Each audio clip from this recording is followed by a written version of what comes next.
start recording, and we're going to keep recording. Nice. It's more than 30 minutes of tech setup, just so you know. Even when I'm not involved. Did you get it? Yeah. Okay. How do you think I answered Rob's comment? I'm sorry. Oh, my God. You know how defensive Holy I get when technology is involved? Fuckers. Darren's old. For the record, that's not even it. We love you, man. You know that. I remember when I used to love you guys. Are we not loving anymore? Here, take this. Okay. Cheers. It's been forever. Too long. I know. Drink it up.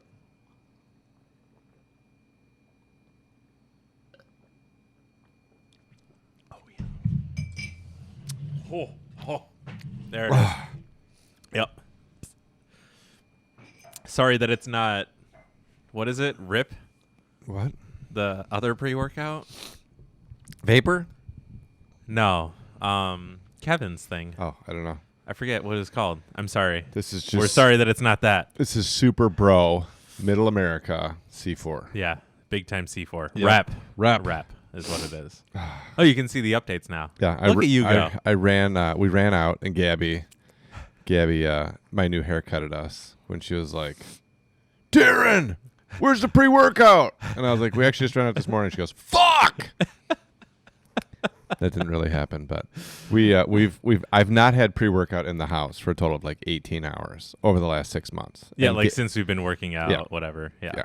And I had it before then. So maybe over the last year, there's been like 18 hours total in this house where there hasn't been pre-workout. Yeah. Gabby randomly, because I talked to her about it, woke up and was like, I'm going to do pre-workout today. Mm-hmm. And we were out. So that afternoon, I went to get some. And the only pre-workout on sale at Vitamin Shop, which pretty much dictates what pre-workout we get, was the C4. Buy one, get one 50% off. Yeah, and every time we've gone or we've talked about it, you're always like, never get C4. Yeah, I'm not a fan. But this is their whatever, I don't know, Sport Ripped or something, I think is what it is. And it's not bad. No. I don't. Oh, there we go. Kevin also has C4. Hey, nice. Does it also look like a crazy blue liquid? So it's a very strange blue. So I'm working on Casey's bathroom. I'm remodeling a bathroom. Full remodel, pulling out a tub, putting in a stand-up shower, the whole fucking thing. I helped with the tub. Yes. It wasn't as bad as we thought it was going to be, or you thought it was going to be. No.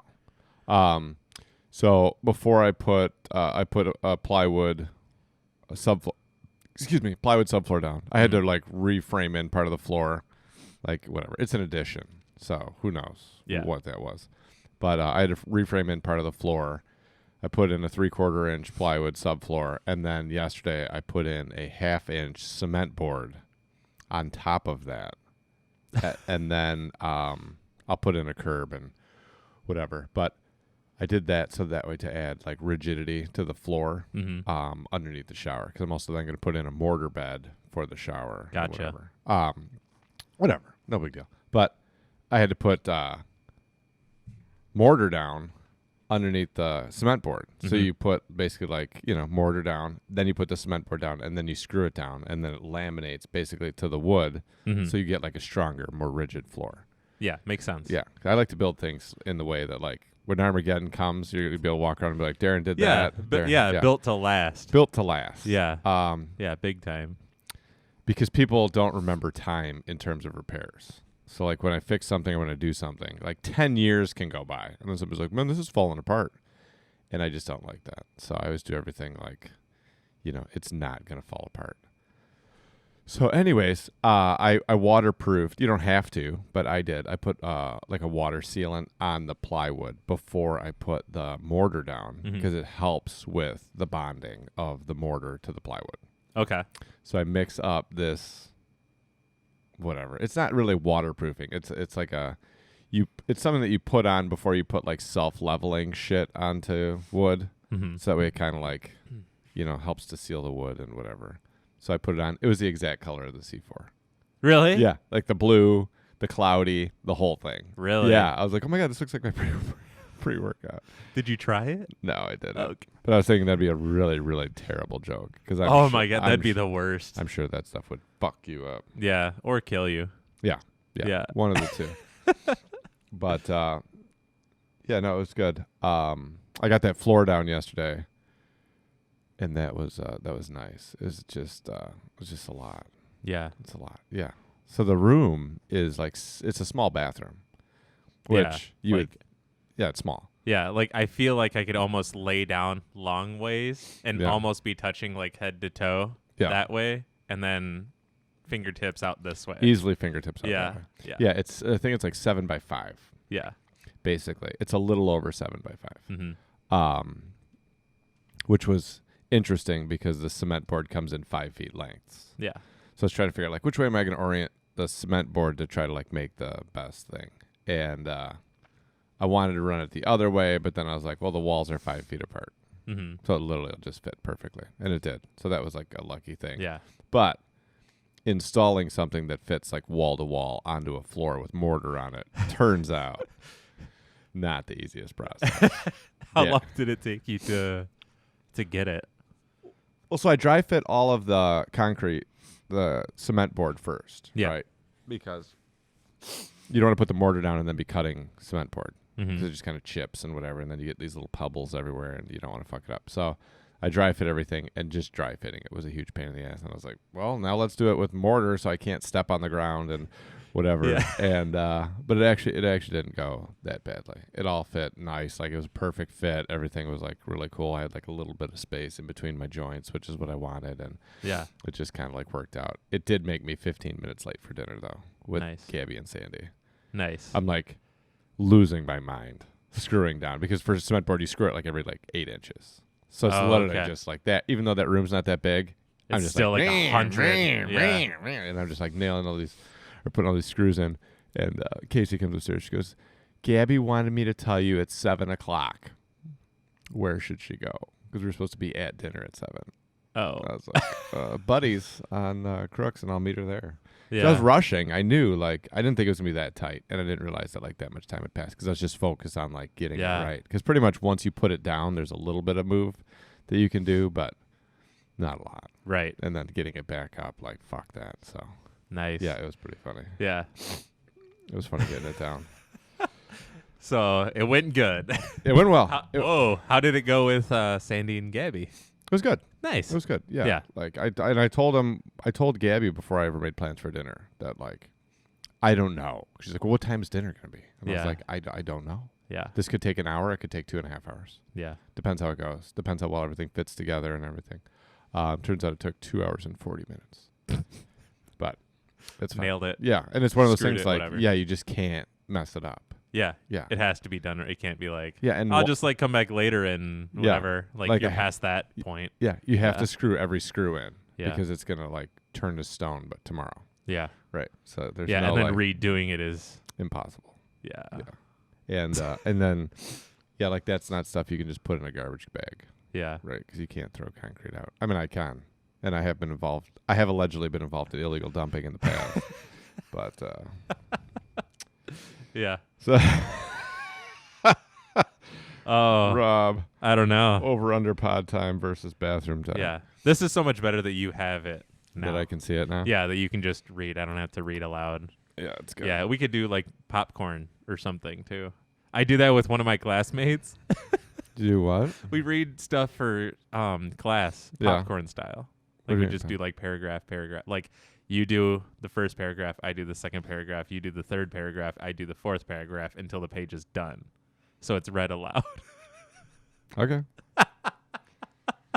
The problem with that is I think my reading aloud is very Bill Burr-esque. You just yell? No, he's a very bad reader. Yeah. Yeah. That's hilarious. Then his wife's on there. She's making fun of his reading. The only time I've ever listened to his podcast was with you, and I love it. And I don't know why I don't just.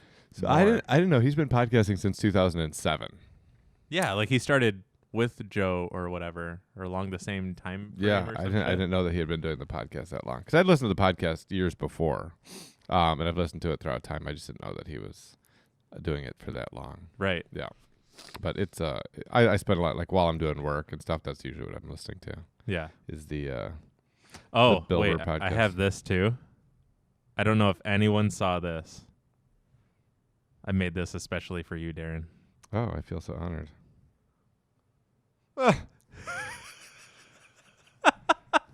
Oh my God. What did I see where they were talking about the haters? I don't know, but I got some gladiator emojis. What else? I saw that stuff. Yeah. But the baby oil one was great. Yeah. I didn't have time. So, like, there's some that I made, and then others I just kind of, like, snapped off of Google just to do, like, some quick stuff. I'm going to redo the baby oil one so it's easier to read. But I thought it was fucking great. Yeah, it's pretty good. Yeah. So I was watching a thing yesterday, and I was talking to you about it before, about Adesanya in the UFC, and that there was like a whole kind of outrage about PED use, that he used steroids. Yeah. You said he grew like a boob or something. Yeah. Or had like a... He had a boob on his right side. Yeah. Yeah. So you can get gynecomastia, which is where men develop breast tissue. And that's usually in a response to basically steroids or testosterone. It's one of the side effects. Mm-hmm. And so for his last fight, he fought this dude that was like all jacked up. No gyno. And then Adesanya had gyno on the right side. Mm-hmm. Like really badly. Like, do you have like a D cup over really there? bad. Like, what's going on? You can look it up. It's like a... Yeah. It's like, whatever. And then fought, and everybody went fucking bananas about it. Mm-hmm. And they were just like, dude, what the fuck? Yeah. Because evidently a lot of people that watch UFC are familiar with steroids. It's crazy. Crazy. Yeah. But yeah, so evidently he caught some flack for it, and then his response was he talked to the doctor, and the doctor told him that it might be because of the weed that he smokes. And do you think the validity of that is 0? Oh, okay. But if you smoke weed, and I know a lot of people in disc golf do smoke weed, look out, because turns out you could get a boob. Weed could help you grow a boob like real fast. Not like over decades of use. Like, yeah. Here's my last fight, no boob. Yeah. Switched up my weed, boob. Maybe he was doing dabs. I don't know. When was his fight? When was? Because isn't he? He's got a fight coming up or whatever. Yeah. It's in March, beginning of March. He's got a fight, and like the most stacked card of all time. They have like three championship fights. Okay. Yeah, he's going up to light heavyweight, which makes sense. Now it makes a lot more sense that, like, if he was using steroids or has gotten confident that he can use steroids, the idea of going up to 205 makes a lot more sense. Gotcha. Because I think the only other guy that I can remember, and I don't know the entire history of UFC. I know Redmond's a MMA fan, but Anderson Silva was the 185-pound champ, the most decorated 185-pound champ before. And then he went up and fought at 205 and won. He knocked out Forrest Griffin with this, like, he just embarrassed him. Really? I mean, he literally undressed him. Yeah. Not degloved, but undressed. Yeah, he just like he was trying to Jordy Kiefer him? He just hit him with everything. Yeah. And then, like, literally, like, the fight, the, like, knockout, it just looks like Forrest is just so, like, he can't get out of the way of getting hit. He's just like, lost. He's moving this way, he's getting hit, he's moving that way, he's getting hit. And then finally, like, the shot he got knocked out on was, like, it seemed like a nothing shot. But really? It was just like, straight shot right on the button and just put him out. Super clean. Just put him down and whatever. Wow. And that was a huge deal that, like, a guy from 185 had gone up to fight at 205 because that's the biggest jump. Yeah. Like, you're talking about, like, a shredded on weigh-in day 185 guy in the ring is going to be at least 195 the day you're fighting him. Mm-hmm. He probably walks around at, like, 210, 220 when you're actually, like, in everyday life. Gotcha. So when you're fighting that guy, that is a serious human being. Yeah. 185. Yeah. You're fighting a real man, yeah. you know? And then to go up 20 pounds, like, you're fighting someone that, like, is probably cutting weight to get to 205. Yeah. You know, like, they're probably in there on fight day at, like, at least 215. you know, and probably walks around at like 240. Yeah. Yeah. Adesanya probably walks around at 200 max. Maybe. Like, so you're going now against like 40 pounds, and it's a significant 40 pounds.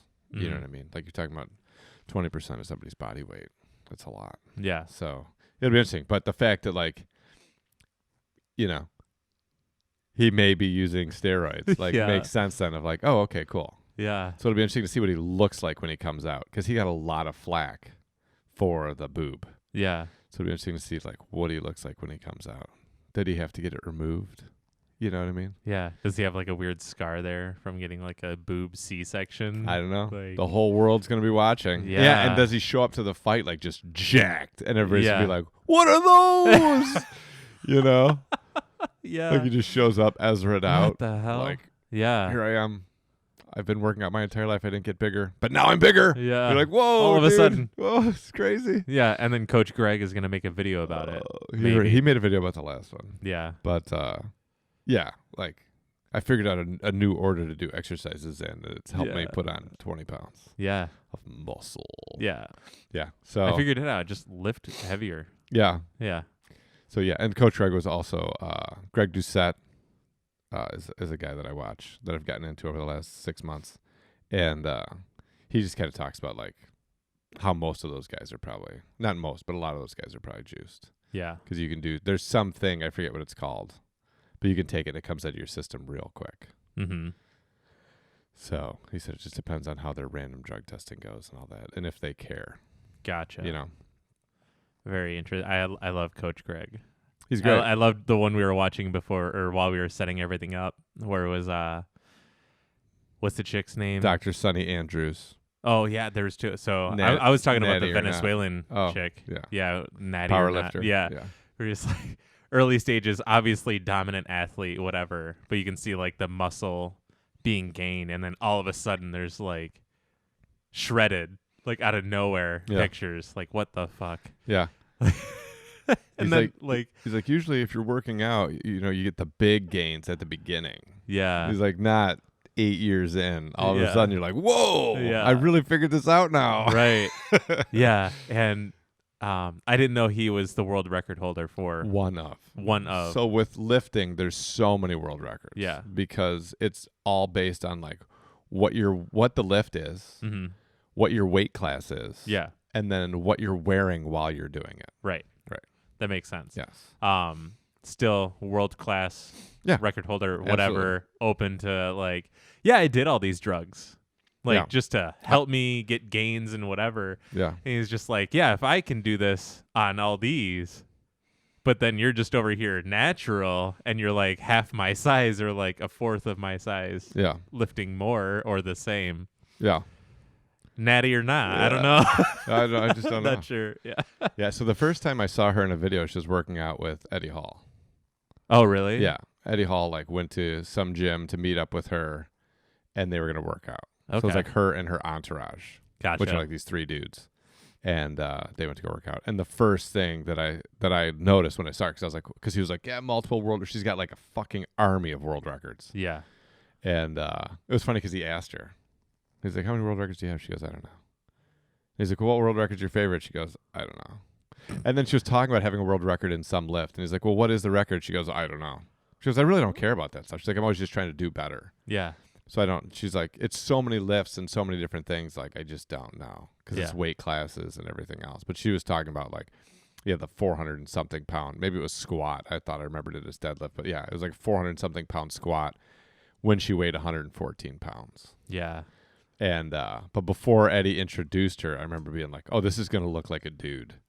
Yeah. You know what I mean? I was like, here we go. Here we go. Like, I'm in. Like, let's see it. Yeah, like truck driver something, just jacked. Same goatee as Eddie Hall. You know what I mean? Just like the works.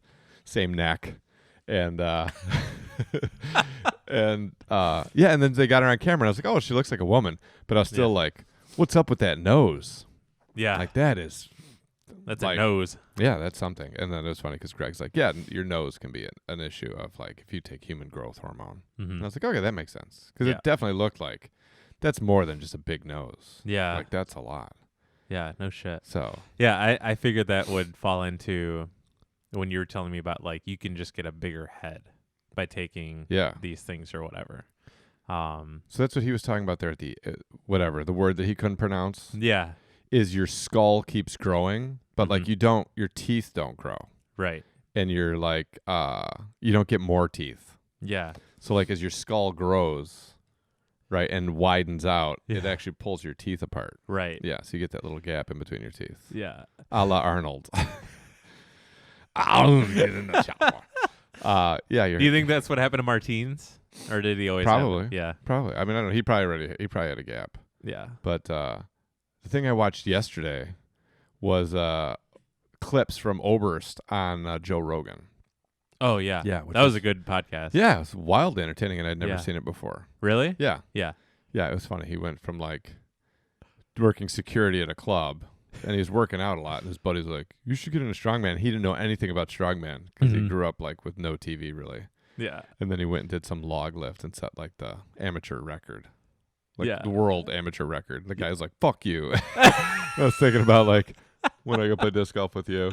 I was like, all right, fuck you, man. He's like, is that good? Did I break it? What happened? Like 8 months later, he's in like I blacked out. He's in like the world's strongest man final. You know? Yeah. He's top 4. Yeah. I know that guy. I literally told him to go do it. Yeah, but it was interesting because he was talking about injuries, and he was saying like he pulled a deadlift, and as he was pulling it, like all of a sudden he felt like a pop in his lower back, and then his legs went straight and numb, and he just fell forward. And he said his legs were completely numb for 2 months. Yeah. And then they were on and off numb for 2 years. Mm-hmm. Never went to a doctor. Yeah. It's just like, okay. Yeah. Makes sense. I'm sure it's fine. Yeah. I wonder how they are now. I'm sure it's fine. He said it's all right. He said when he tore his bicep, that's a big thing that strongmen do. Yeah. They tear their bicep off the bone. When he tore his bicep off the bone, he lost 80 pounds. And kind of like started really working on his body in terms of like mobility and working. He said the biggest thing that he does is he just works through scar tissue, like where he has scar tissue in a muscle, where he has scar tissue in a joint, where he has whatever. And he's just been like working through it. Gotcha. Which is interesting. Yeah. Yes. Yeah. I feel like that'd be painful or aggravating. Well, he was just saying like how much pain he lives with, and all those guys, like how much pain they live with. Yeah. And he was just saying like, and it really, really, really makes me think of disc golf. Because he was just saying, like, there's no money in strongman. Yeah. Like, even when he got started, he's like, there's just no money in it. He's like, so, like, we've been trying to figure out, like, how to get money into it. He's like, and I always just figured with my personality and with what the sport is, like, we can bring money to it. Mm-hmm. So, like, him, Eddie Hall, like, the guys from, like, well, I don't know about Eddie. I don't know about Nick Best, but definitely, like, Oberst, Martins, you know, all those guys, like, they wanted to be, like, the new era of power of world's strongest man, of strongman, and bring like money to it. Yeah. So that they've been working on like, you know, their channels and all this stuff and whatever, and it started to like pay off. Yeah, that's to me that one's kind of crazy. Like disc golf, I understand it's more of like a niche thing. Yeah. But strongman, it's more I don't know. Kind of like I don't know, more entertaining in the way that it's kind of more action-y, like action-based, if that makes sense. Like there's more... I think the big thing of it is like they just have real shitty marketing. Yeah. Because even like, so I grew up and you grew up and we both grew up watching World's Strongest Man. Mm-hmm. And even that, like last year, the year before, and it's like somebody that like, I'm interested in it. Dude, I never see shit for like World's Strongest Man's in October. Right. Even right now. I can't tell you when World's Strongest Man is. I know it's like towards the end of the year, but I don't know when. Mm-hmm. Where's next year going to be? I have no idea. Yeah. So I remember like I would watch it on ESPN, you know, as a kid, like, oh, it's on. And I'd watch it. But I just think like they're just terrible at marketing. Yeah. Like why they don't market the sport, I don't know. But these guys now are like self-promoting. Right. And it'll bring more money. But yeah, he was saying, and Joe Rogan was like, yeah, like, Oberst was like, yeah, like Pudzianowski, who's 5-time champion from Poland. He goes, even him, like being shredded and everything else, where he was like really marketable, still like didn't make a lot of money. Strongman 2021, Sacramento. Ooh. Thanks, Rob. Nice. How much more enjoyable is this now that you have decent quality? What, for the guys on? Yeah. Getting a little reverb on Darren's mic. Interdasting. Yeah, but I think it's more of a thing of like the marketing's just fucking terrible. Mm-hmm. And I think as you see like Brian Shaw or Eddie Hall or whatever like take on their own events, I think you'll see it grow a lot more because those are people that are really good at marketing. Yeah. You know what I mean? Like their own shit. Yeah.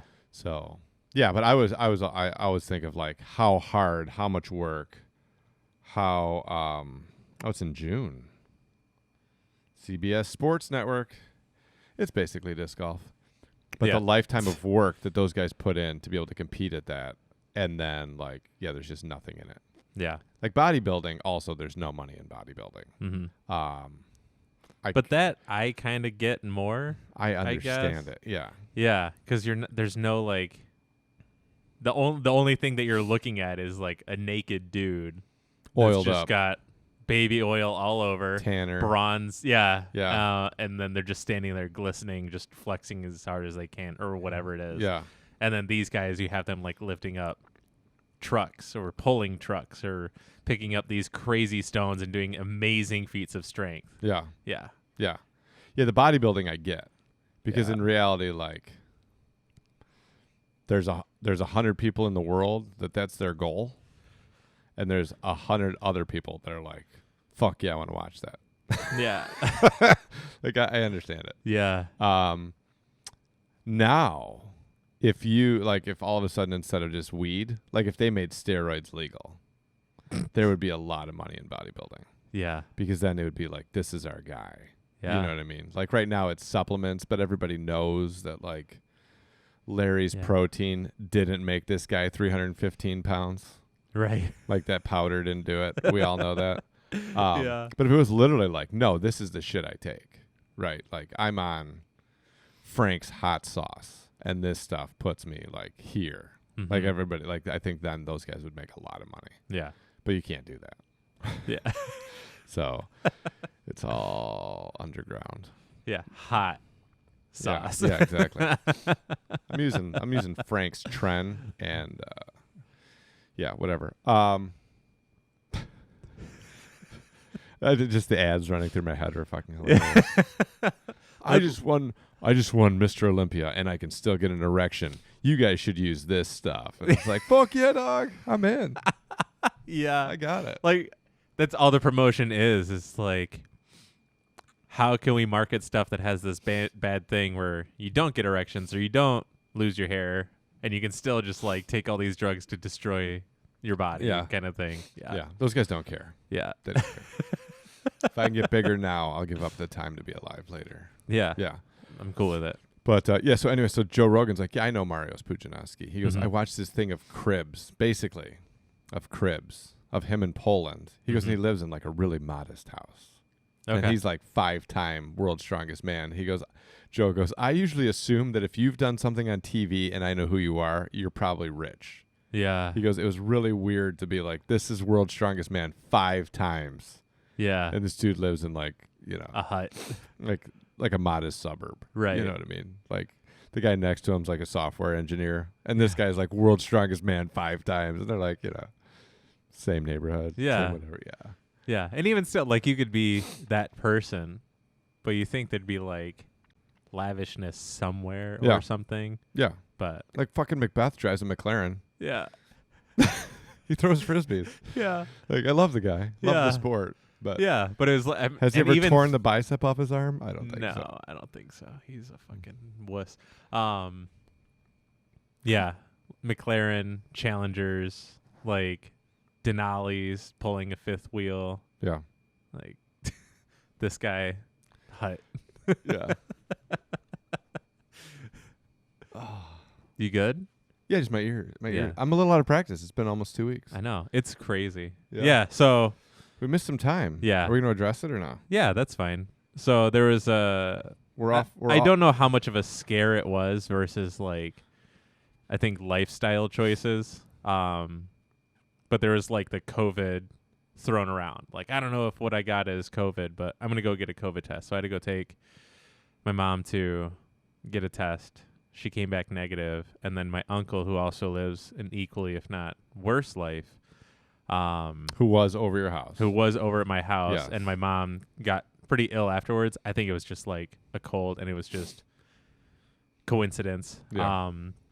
But yeah, my uncle came over. He does a lot of not good things, and then meningitis got thrown out there. Yeah. Which like super rare, but I was like, even if it's like a 0.01% chance, I still don't want to like bring it over or whatever. So I was still waiting on like the all clear to come do everything. So I'm like, I'm just gonna hang out at home, be very minimal, just in case, because yeah, better safe than sorry. It's not like, hey man, sorry I knocked over your leg stretcher. It's like, hey man, sorry I gave you meningitis.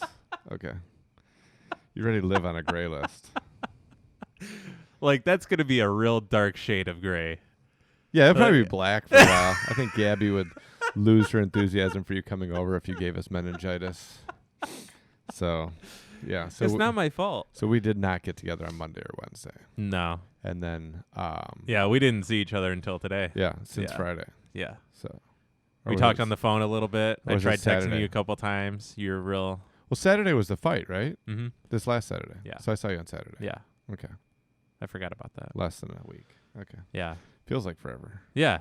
Yeah. I didn't work out. No. Nothing.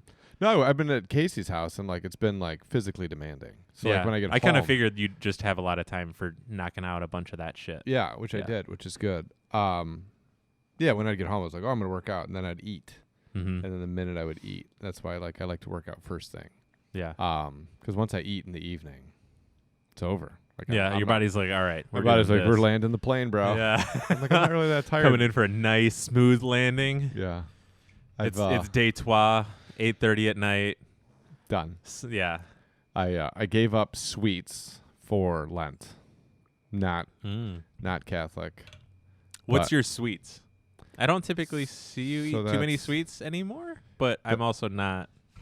Yeah. I know you used to be on a honey bun kick. Yeah. Like you get a lot of honey buns. Yeah. No, just whatever I would think is a sweet. Mm-hmm. So like I got punchkis for punchki day, and then that's it. Okay. So Gabby makes a lot of cookies. I don't know. I eat kind of shitty. Yeah. It's not like I eat great.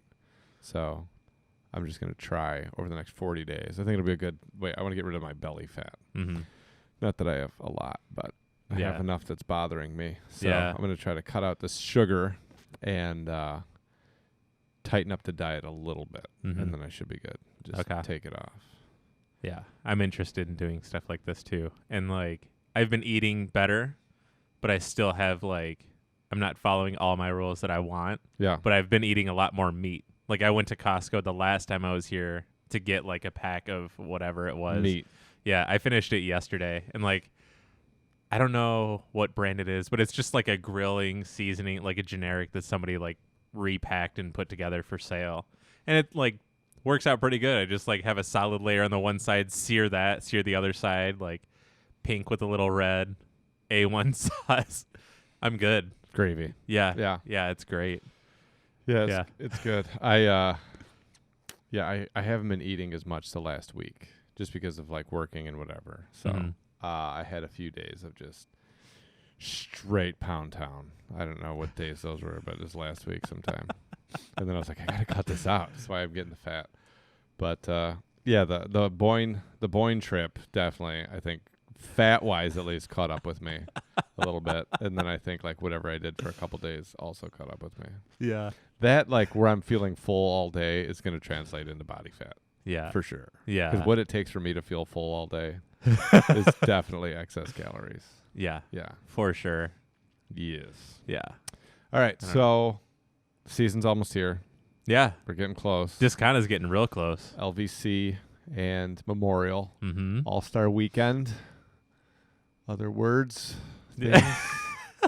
So. Yeah. So I know Dan was talking about it. I wasn't sure what was going to happen. So now, I'm open for All-Star Weekend. But what are you open for? Not All-Star Weekend? Do you got probably stuff going not. on? Yeah, I got work with things with Casey's house. Yeah. I'm really just trying to get to them having a toilet. Yeah. Yeah, that's the big push. Gotcha. So, yeah, I got to get to a point where I can just hook the toilet up. Mm-hmm. And I'm, I just got to figure that out. So I think we're going to go tomorrow and get tile for the floor.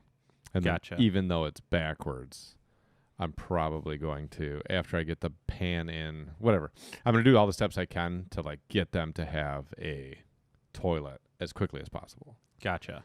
That's the big push. So That once makes I do sense. that, then like, I can kind of A little more miss flexibility. a day every once in a while. But until that point, like I feel like. Yeah, because right now there's only one. Yeah, and 4 people. Yeah. Yeah, and they shower. There's one bathroom. So, yeah. So I told her that I would like really dedicate to trying to get them to a toilet as soon as possible. That makes sense. Yes. Big time. But All-Star Weekend, did Nico withdraw? I don't know. Oh. I haven't seen any updates since I saw like the list of whatever, and we were going through it on fight night or whatever, right? Nico's out. Conrad is in. Yeah. That's what I thought. I heard that he was out. Why did Nico withdraw? Scared of Paige? I don't bullying know. him or something? I think without Paige as a partner. No, I don't know. Who knows? It might just be he doesn't. I don't know. Who knows, dude? Who knows what's going on? So Conrad's in, which would be sweet. Yeah. See Conrad throw some MVP. Yeah. Which exactly. will be nice. Yeah. Interdasting. Yeah, if anything, I'll probably be watching it. I might stream it to anyone who's wanting to hang out in Discord or whatever. Yeah. Allegedly. I don't know. Because I don't know the legalities of that. Yeah. Allegedly. Yeah. Don't spread the word. Dun, dun. Yeah. So we have a couple weeks till Memorial, mm-hmm. right? And then that opens up. Yeah. Discana. Yes. Yes. Yes. It's going to be great. It is going to be great. Yeah. Do you know where you're going to try to go to first? If I have time, like to do it, as far as like driving and stuff, I'll probably go to Willow first. Mm-hmm. Because I think Willow's a good like early season, warm up kind of course. Yeah. And you can also like rip around that course pretty quick. So I could probably get in like 2 or 3 rounds. How far is Willow from here? It's like an hour. Okay. I think That's not too bad. I think it's about an hour. Yeah. That's not bad. Yeah, get up early in the morning, get some pre-workout on board and Big time. Grab some protein bars, get in the truck. By the time I'm awake, I'll be there. and then just do it. And it's I like it because like it's not a bunch of guns. Like there's not a lot of like full rips. Right. So it'll be good early in the season to fuck around with. And I could throw multiple shots on all the holes except for 17 and work through that. Gotcha. 17 is a little bitch. Yeah. Hole sucks. We'll see. But yeah, I think it's something like that. Obviously whatever's close here, I'll play. Maybe Addy. Mm-hmm. You know what I mean? That's where I was thinking. Because it's not Something too far. It's kind of like not so bad of a warm-up course, especially now that it's not like all grown in and whatever. Yeah. There's forgiveness. Yeah, it's the easiest early in the season. Yeah. Yeah. Before it grows in. Yeah. And I really want that ace, so I imagine I'll probably play that quite a bit. That'll be a lot of rounds for ace runs. It Unless won't I be get like, it early. Yeah. Unless you because there's no Darren acing at firefighters. If you could just ace in like March, what talk shit all year. Yeah, there's gonna be a lot of baby oil emojis. Yeah. Calling them out. Yeah. Yeah, I can't remember what the fuck I was watching where they were calling out the haters. I don't know. I think it was when we watched the UFC afterward. Oh yeah. After the fight. Yeah, with Usman. Yeah, all of them. And then he's like, yeah. Who was that other guy? And he's like, don't I get a call out, Joe? Oh, Joe's like, yeah, go ahead. And he's like, oh, all you haters. Who was that? I don't know. That whole card was pretty fucking awesome though. Yeah. Like they were all really good fights. It was way more entertaining than as a total. Than the McGregor thing. There was a whole lot of like I think that McGregor card, they got lucky and that made it like okay. Otherwise it would have been a real dud with a headliner. Right. Because like both of those women's fights were not like heavy contenders, but they both had like outstanding finishes. Yeah. Which made it like cool. But both of those fights could have just dragged on forever. Yeah, no shit. Yeah. So yeah, there was a point like I was why do I keep forgetting the other guy's name from Kamaru Usman and Burns. Yeah. I don't know why I can, because it's like it doesn't match. Yeah, it doesn't. Yeah, like I don't know, but watching highlights. I was with Amanda at her parents' house, We were just watching it because she wanted to go see the fight, and we were like getting all amped up or whatever. Her mom was getting mad because we were on our phone, even though like all these other people are on their phone too, so it makes sense. Just watching highlights, and it was just like, this dude just likes to try to snap people's arms like really fast. Yeah. And this guy's aggressive, and like he just reminds me of a little fucking pit bull that's just like he doesn't fucking care.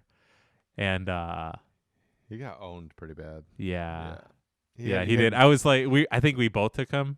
Yeah. Didn't we? Yeah. I thought he was gonna win. Yeah. Yeah. He had no response to Usman's jab. No response. No, he just kept getting. He literally got poked to death. Yeah, whichever one was out front, right hand out front, left hand out front, didn't matter. Could not fucking get out of the way or block it. Yeah, just bam, bam, bam, bam, bam, and then finally he was crying. Mm-hmm. Yeah, yeah, because you really wanted that fight.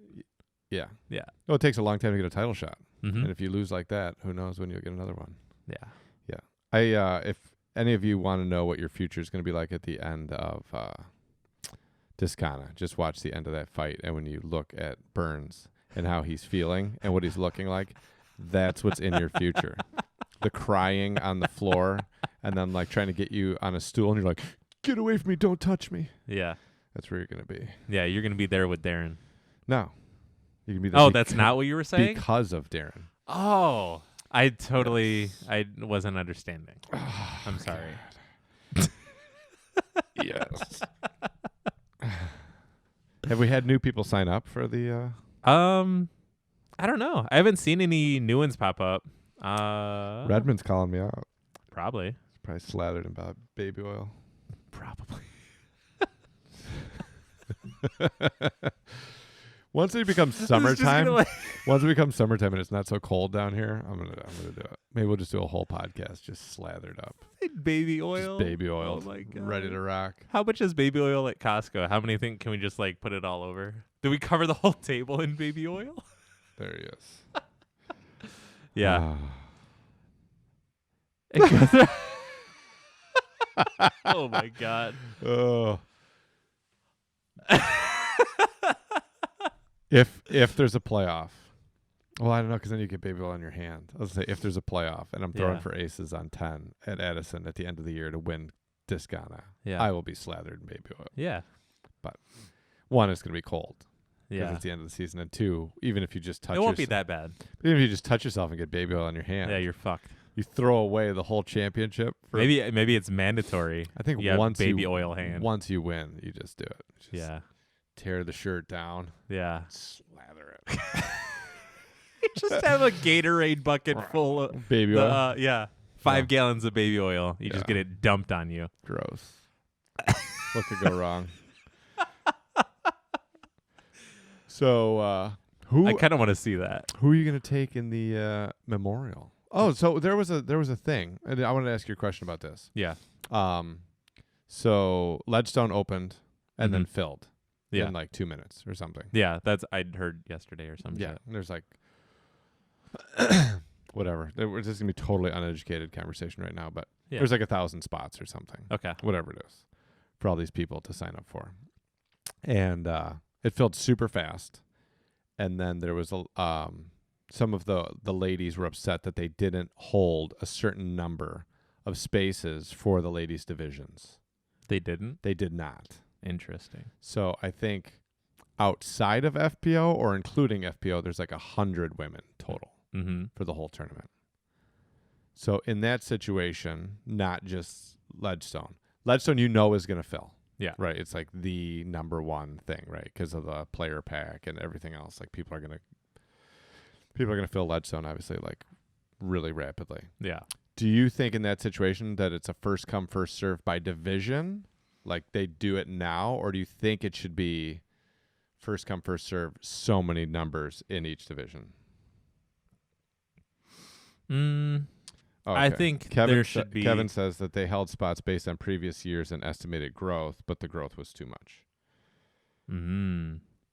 But I think if you're they saved like 8%. Yeah. Okay. Yeah.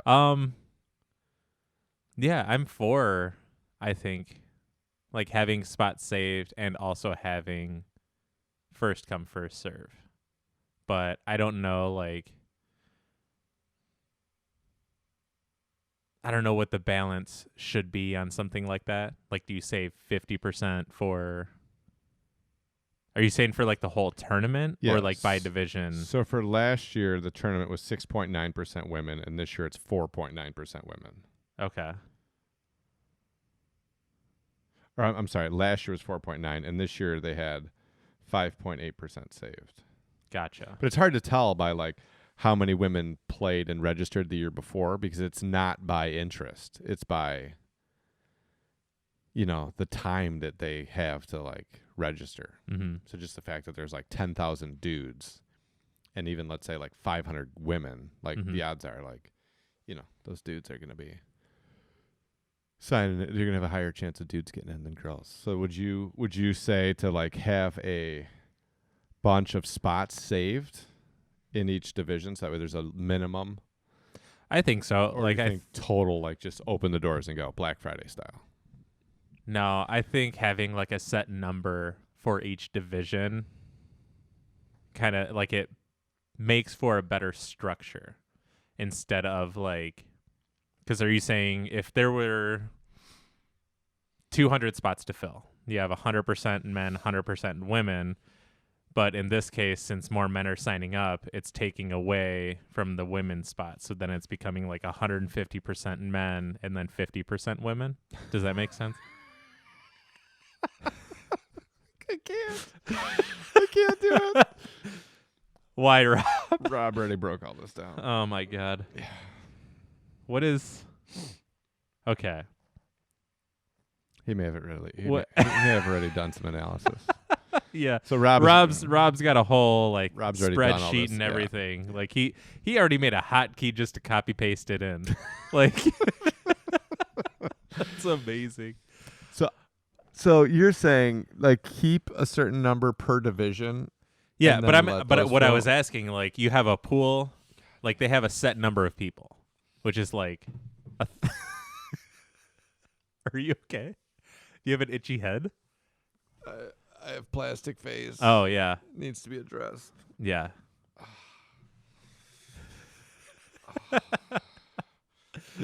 Okay, so you have 1,000 spots. All right, 1,000 spots. 1,000 spots. Yep. And just for the sake of ease, we have 20 divisions total. 10 men, 10 women. I'm just saying, just to make it easy round numbers. Okay. So you have 10 men's divisions, 10 women's divisions, and they're all the same. Yes. Okay.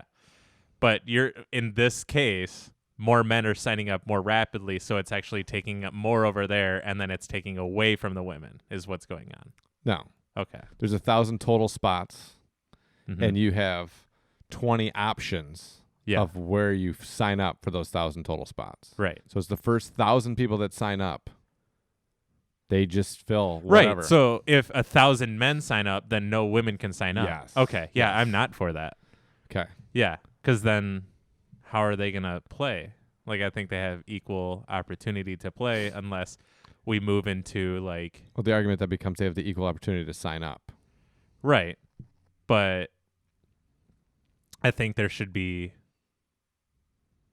a set hold on each division because of how it's set up, that you don't have, like, I don't know, like the PDGA tournaments and then, like, ladies PDGA tournaments. Like, I don't know, like, you have an open division of just, like, this many groups. So you have 10 spots of this tournament that anyone can sign up. And then for, like, the LPGA, like, that would be ladies only. So then you still have those 10 spots. But it's all encompassing because you have AM and Pro all, like, on the same weekend, just divvied out amongst different courses. So if it's, like, just a free-for-all, I think you have to have each division a set amount of players or a set amount of spots open for players to sign up no matter what, unless if by the end of it you have 1,000 spots total and then you have 900 people sign up. But the rest, like, that's because everyone's trying to, like, get into open or MA1, whatever. Let's get serious. It's AM3. AM3. what was I just fucking lost what I was trying to say. And that okay, so then after all that sign up, like when signups are slowing down, then maybe like whatever it is, this group over here, like they have their 20 spots and only 15 people are signed up. So now you have like 5 blank ones.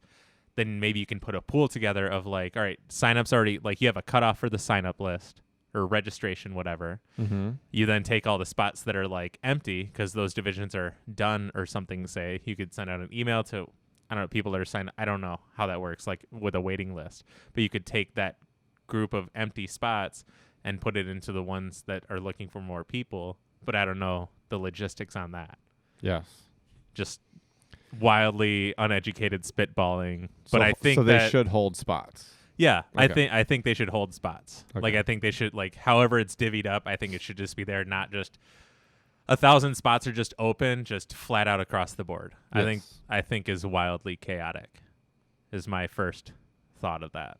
Yeah, so I agree. I think that they should have spots held by division, and then at a certain date, whatever it is, then all open spots get filled by the wait list, and then courses and everything are divvied up. Yeah. Right, and then you have because all this information could be conveyed like from the get-go. Yeah.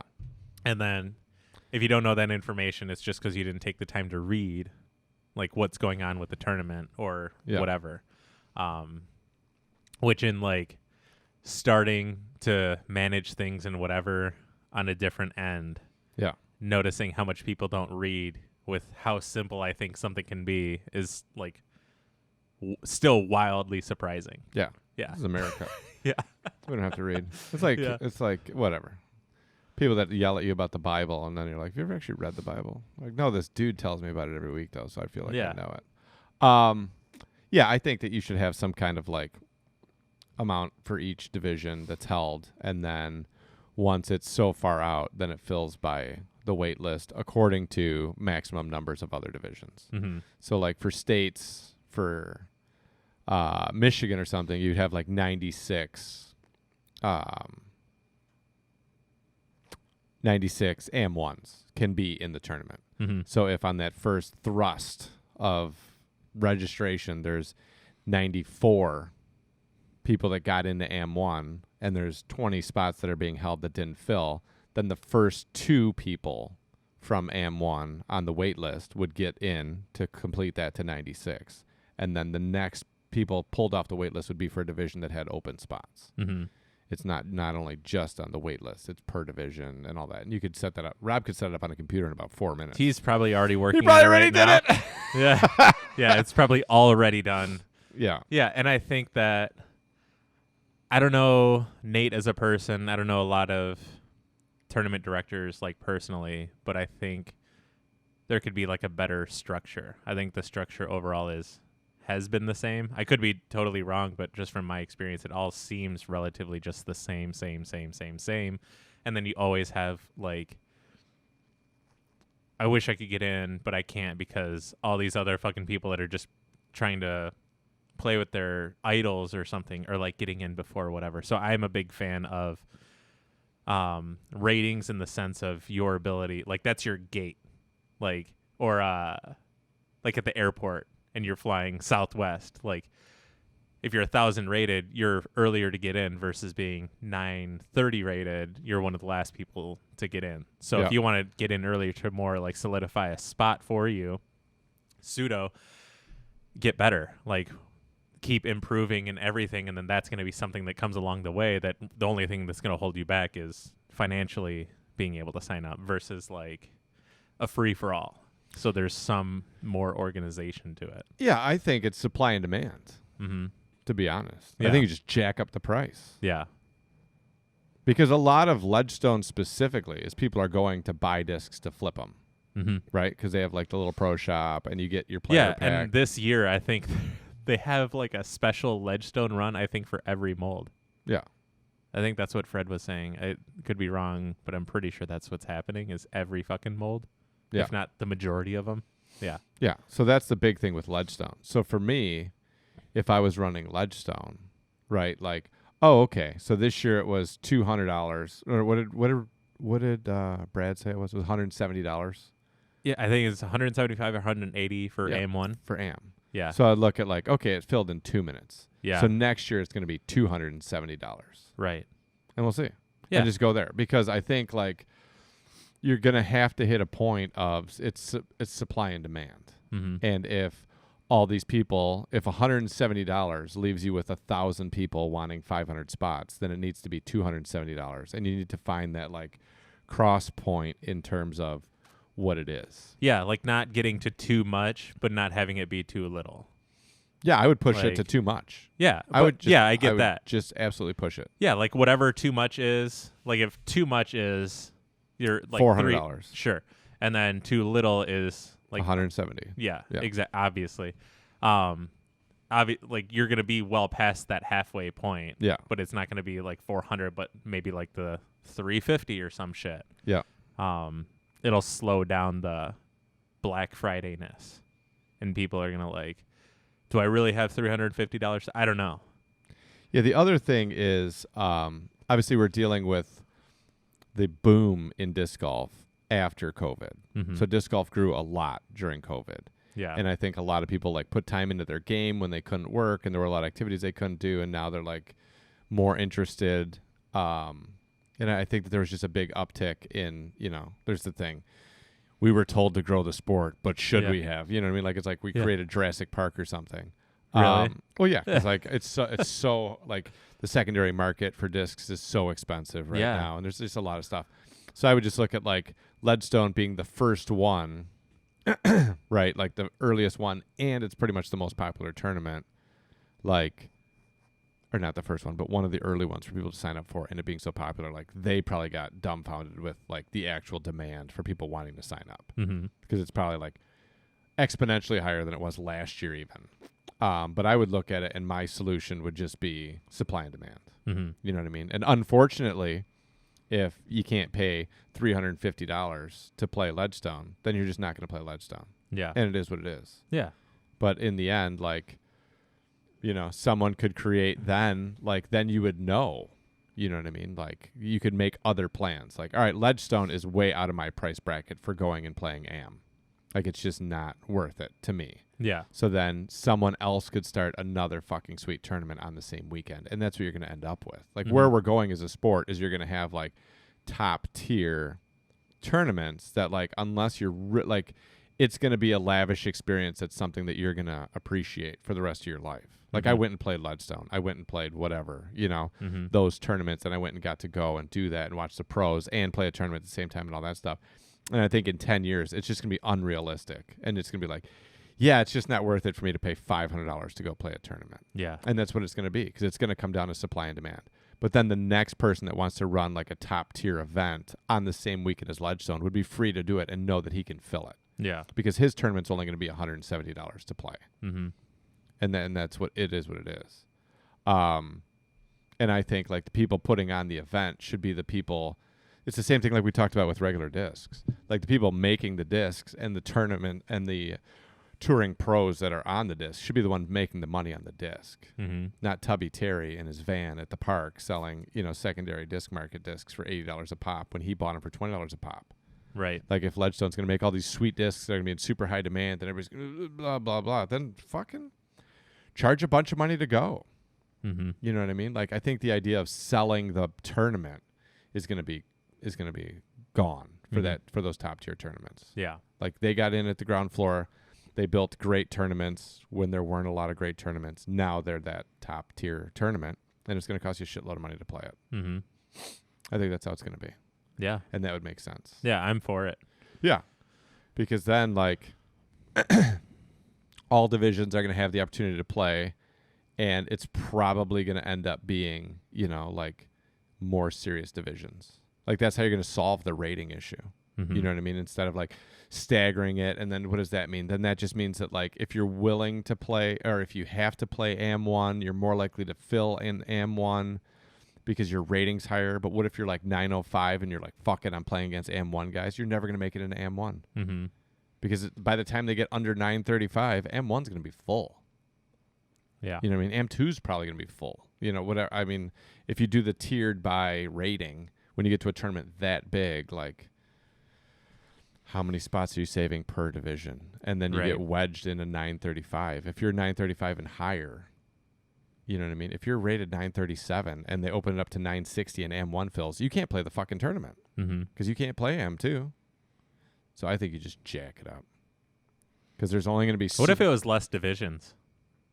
Because I feel like AM gets clumped in with intermediate, novice, rec, and everything just because everything's labeled as MA1, MA2, MA3 when it's really not at the same time. Like you say, MA1, men's amateur, like first of, and then men's amateur, second of, men's amateur, third of. Well, it's not. Like that's always been weird to me because like every time I see MA3, like I know what it means, but the A's in there for not rec or whatever. Like there's an A in there, sure, but it's not the like leading letter, I guess. So if it was more, you have pro side and am side, and then that's it. Like, does that fix anything? Does that solve anything? Instead of having like 37 divisions, you just have 2, 3, whatever. Yeah, I don't think so. I think because people are playing to compete. Well, yeah. But I'm saying with this, then you have like Ledgestone first weekend, Ledgestone second weekend. First Ledgestone weekend, whatever you lead it off with, rec, intermediate, whatever, for those guys. And then the next weekend, you have the pro-am weekend where it's just those divisions, pro and actual amateur. So it's split into two. I don't know. We got a lot of comments to catch up on. Yeah, I'm behind it. Whatever. Yeah, I think that we talked about a bunch of divisions before, and I think the thing with having the divisions, a bunch of different amateur divisions, is to make it competitive for the maximum number of people, to keep the maximum number of people interested in competing. Mm-hmm. And if you have like one giant AM division, you know, like I don't think that helps bring or limit people coming in. Mm-hmm. I think that just like cuts down on the number of divisions. You know what I mean? And like the way that then you have to structure it, because then you can just put everybody out at the same time and do all that stuff. You don't have to worry about like who's playing with who and everything else. But I would think in terms of like limiting the number of people that are going to play your tournament, it's just easy supply and demand. Mm-hmm. Just jack it up. Yeah. And then do something with the money. Yeah. Yeah. Make the money, donate the money. Yeah. Whatever you're going to do, just do it. Yeah. Put it to the pro side. I don't know. You know? Yeah. Show what you're doing with it. Like. Yeah. Even if you're just making it. Yeah. I don't give a fuck. Yeah. Dude, if you run Ledgestone, that tournament, and you drive a fucking McLaren, I'm in, dude. Yeah. You put in the work. You brought the biggest sponsor. You've had the biggest paying out tournament for fucking ever. Mm-hmm. You did it. You put in all this work. You did all this stuff. If in the end that tournament makes money and you make money because you're the guy that's been putting it on, I am in. Because it is a top-notch fucking event for people to go to. Sweet. I'm down. Yeah. You know what I mean? Like, the PGA isn't putting on the U.S. Open at Oakland Hills because it's going to lose money. You know what I mean? Like, it just doesn't happen. So, anyways, yeah, I think that they should hold spots in divisions so that way everybody in different divisions has an opportunity to sign up. I think you can do staggered by rating to sign up. I think there's plenty of ways to regulate it, but I think the easiest way to solve it is just keep pushing the price. And all the people that are going to get pissed off and butthurt and whatever about like, it's fucking crazy that in order, okay, then just play the tournament in your state. Yeah. Right? Yeah. Like, go do it. To go watch the Masters, I'm not even going to play in it. To go watch the Masters is going to cost me thousands of dollars to get out on the course to watch those guys play. Mm-hmm. I can go watch people play at Rackham for free. You know, like, so what? So what are you saying? Like, I can't believe, like, who's going fucking crazy? I can't believe it costs this much to go watch the Masters. Yeah. Cool. It's just, it is what it is. Yeah. You know? So. Just don't go. I'm saying that being low on the financial standpoint. So I probably won't get to play into those tournaments, but I think it's what's right. Yeah. And if you have your 14-year-old kid, you want them to play in the juniors. You're ready to saddle up $350 for them to play. Mm-hmm. Take the weekend out of your life. Go and stay in a hotel and do all that. Have at it. Yeah. Do it. Have at it. You probably have one junior. One junior total. Yeah. Preston, are you ready to play today? Absolutely, Dad. Let's go. Is he from Birmingham? I don't know where he's from. He's probably from Grosse Pointe. His dad invented silent Velcro. Silent Velcro. That's from, what is that? That movie with the guy from Scrubs. Grosse Pointe blank. Yeah, Grosse Pointe blank. Grosse Pointe blank? Yeah. I think that's the name of the movie. Zach Braff. Yeah. And Natalie Portman's in it, I think. Grosse Pointe blank. I've never heard of it. Yeah, one of his buddies invents silent Velcro and becomes like a bazillionaire. I thought it was like one of the greatest things ever. How old is that movie? It's pretty old. Is it? Yeah, a lot of people didn't like it. It's pretty Okay. good. I think it's a pretty good movie. Yeah. Yeah. What's The Room? I need to watch The Room. The Room. Yeah. So good with Tommy. Yeah. I love how he doesn't answer questions when they interview him. Never. Okay. Let's catch up on some of this. Do you want to read it like popcorn style? No. Okay. I'm all the way back at Kevin where Dude. he's like, I don't think it's going to get fixed until there's enough women to make their own pool and not have to combine them on a course with MA 70 or whatever. What if you won a car? Like Pro won a car? Or like AM won a car? Or just literally anyone won a car? Yeah, you just won a car. I know Next Gen did that a Did couple they? years. Yeah. Oh, who won that? Schultz, right? Didn't Barry Yeah. Barry Schultz? Is he related to Barry Schultz? No, I don't. It was think someone so. Schultz, and they won like a Jeep when they were like 16. Maybe it's his kid. I think someone was telling me he has a kid who plays disc golf who's really good. And I was Yeah. like, yeah, that makes sense. Yeah, I think his son won a Jeep, Okay. and he was like 16. I don't think he could drive it home because I don't think he had like his permit or whatever. Oh, probably. Yeah. But yeah, like there was a Jeep and then the Kia Soul and then moved on to just like big payouts or whatever. Yeah. Yeah. Yeah, those were solid. So yeah. Yeah. Cars have been given out for winning. Yeah. And if you win Worlds, you win the equivalent of like a, I don't know. used Honda Yeah. with 120,000 miles on it. Yeah. Something. It's still got 100,000 miles left. Here's $5,000. Yes. Yeah. I'm the world Sick. champ. Sick. Thanks. And here's an autographed 8x10 of Mariusz Pudzianowski. You're like, yes. Yes. I did it. Oh my God. Sign up for a wait list. Nate capped wait list at 90 people per division this year. 90 people per division. Okay. My problem with Ledgestone was that they had so few spots held for women and girls, 96, but has so many for MA age projected 15 over in 5-year increments, 148. So it's 148 total across the board and only 96 like for women and girls total, like all women. I think so. Okay. That seems imbalanced. I don't know. I don't like the D-Glow logo either. What about the Upper Peninsula? The Upper Peninsula? Mm-hmm. If you go all the way to the bottom. I'm done with the I s- registration. okay. I've moved on. Okay. I'll move on too. I'm sorry. No. Hey, buddy. I will Now that I go F myself. Now that I got an iPad, I'm maneuvering here. There's this one too. I can just go F myself. Look how much I can F myself. Yes. Nice. Yeah, so they got a new Great Lakes Open logo. Yeah, it doesn't look good. It looks like a patch that says Discraft at the top of it. Yeah. But there isn't one thing on the logo that accentuates any of the Great Lakes. Yeah. It's literally just this should be the mitten. It looks like they took the mitten open. Yeah. So everything. So if you take away Discraft and you take away Michigan, it looks like they just yanked that from somewhere and then just slapped on 2 other things and didn't even bother to try to like blend it together somehow. Yeah. Yeah. Yeah. If people watching the YouTube want to follow the chat, they need to get in Discord. Yes. Yes, they do. Yeah, they should have at least had like some other color for the lakes. Yeah, and the Upper something. Peninsula.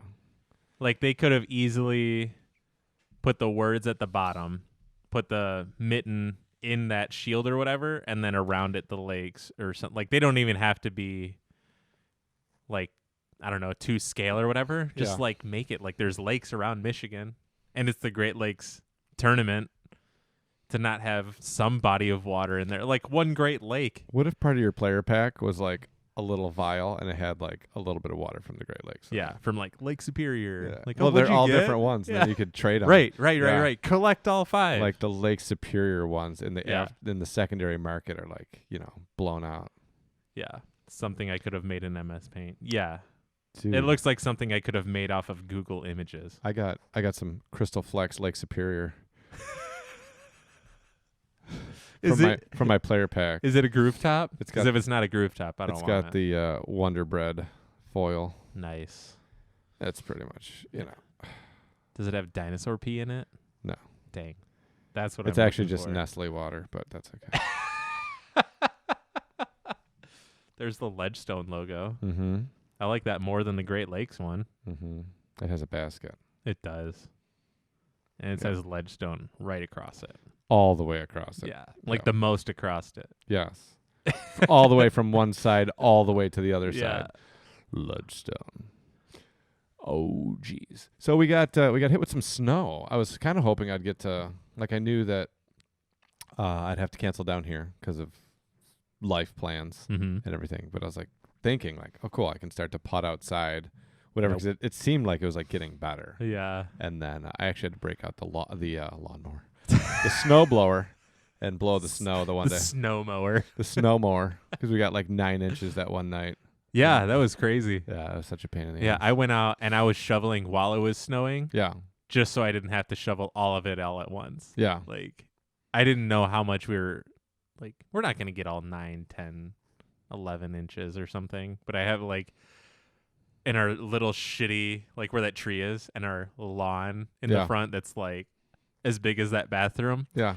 There's snow, up to my waist or, more. And it's that whole thing. And it's just me shoveling our driveway into that, our sidewalk, and then our neighbors onto that one too. Yeah. There's so much. The Miata's almost gone. Yeah. We've actually shoveled all the snow onto the Miata. Yeah. Ours, I blew it the day before to make sure the snowblower worked. Mm-hmm. Got it out, got it started. It worked. I was shocked, but whatever. Nice. And then the next morning, I got up early in the morning and blew all the snow. And it was just a fucking job. Mine, I have a lot of sidewalk. Yeah. Just blowing it. And I got it all cleared up. And then Gabby had somewhere to go in the morning because she had her dress fitting in the afternoon. So she was going to the mall to get some stuff. Nice. And she got stuck in the street. And then finally, worked her way out. I had no idea. I was, eating. And then I got a call from her, and she was very upset. And she's like, "Can you come out here and help me? I'm stuck." I'm like, "You're still here?" I thought she had left 15 minutes ago. Oh and then as I, got to the door, because, I got to put gear on because I don't want to be cold. Yeah. So as I got to the door, she had pulled into the driveway. And then she came in. She's like, was that all your gear you had hanging up here? No, that's from snowblowing. Oh, okay. And then she was like, "Just forget it." And I was like, "Oh, okay." Oh, my God. So are you going? And she's like, "I'm not going anymore." I was like, "Okay." And so yeah, so they didn't plow our streets till the night. Mm-hmm. They just blowing it. We need Bob and Tom sound clips for future use. I don't understand. I don't either. Who's Bob and Tom? Am I Bob and he's Tom? No, you're Bob. You're Bob. No, you're definitely Bob. I'm Tom. You're Tom? Yeah. No. Yeah. No. Okay. So Gabby got stuck and all that, and it was... It doesn't matter. Okay. Tom. Yeah. Bob. Bob and Tom is an Indianapolis radio show. So whatever that means. Yeah. So anyways, I'm sorry. I don't mean to discredit you. Yeah, so my neighborhood did not get plowed till the nighttime. So it was the Wild West in this neighborhood. Yeah. Yeah. I felt very neglected. It's nice that I can just go in and vote very easily. Yeah. Because of my little neighborhood. Yeah. But it turns out we're the mole on the ass of Troy when it comes to plowing. We had to be the last area of Troy plowed. Did you guys plow everything? Yeah. What about that neighborhood? What about it? What about it? Yeah. We're having hot chocolate now. Yeah. We're thirsty. We're going to get to them later. Yeah. Amanda got stuck in the driveway too, and I didn't know until was like, hey, go help your girlfriend. Yeah. She was out there for like 15 minutes. And so the HOA fees go towards like wherever the money goes towards disc golf at Kensington. Yeah. No fucking clue. Like not like buckets of salt. Like that's about it. Yeah. Oh, and the other day actually, I had to shovel because of the guy who was doing like the snow blowing for everybody. He ran out of gas, so he only did like I think 20% of the condos or whatever. And then that was it. He didn't go get more gas. I think he's just like, I'm done. Because he never came back. Yeah. I was like, all right, that's cool. And then eventually the snowplow came, like whatever the truck is, whatever. And he just like does like, he traces the outside. So everybody has to like unshovel their driveway at the end because they don't like push it straight across or whatever. They're just fucking shitty about it. So there's like almost a foot of snow at the end where like it goes down, and that's where she got stuck, obviously, and just slapped right down into it. Like the left tire was fine, the right tire was like halfway in. I was like, there's your problem or whatever, and just trying to like rock the stupid thing back and forth. And it was just like, I wish you would have just said something sooner, because she like had to be somewhere. And she was just out there like forward, reverse, forward, reverse, forward, reverse. It's just like, I'll just dig out the snow and then I'll just shove you out and then you'd be fine. Yeah. And it took like 2 minutes. Ugh. She's like Khaleesi when she gets stuck somewhere. Like her head's just facing it. And she's like, I guess I'm stuck. Ugh. Yeah. I'll probably die here. But yeah, Gabby was really upset too. So I like, my question was like, well, why did it take you so long to call me? Or why didn't you just leave the car and come inside? Like, it's not like we live on a busy street. Like no one's like cruising by. Yeah. You know, just leave the fucking car in the street and come in. Yeah. So when they finally plowed it, like we got the same thing. Like Yeah. I got like the snow at the bottom of the driveway. Yep. But I figured I'd have to snow blow today. So I will clean that up today. Big time. Yep. Yeah, I was thinking too, like Scott's dad has like 5 snowblowers just because he just collects them or whatever. Yeah. He's got like the new one with all the bells and whistles or whatever. Is there anything wrong with the old one? No, still works great. I'm going to get the new one anyways. Yeah. If I could just go and just borrow it, I'll just do everybody's like in a hurry. Yeah. And it'll be nice because nobody else is fucking doing it. Yeah, I usually don't. I'm usually not all on top of my snow. Yeah. But then Gabby, what's going on here? Yeah, I saw that too. I know Kevin knows this now. Tiger has a 3-month suspension and 12-month probation from PDGA. What's that about? For what? Yeah, what happened? I know you think you can just arbitrarily leave this year, but what the heck? I didn't see anything lately on. I don't know. I tend to stay away from it. Yeah. There's a lot. This is awkward. I know, but we're on the hot take. I know. This player has been suspended.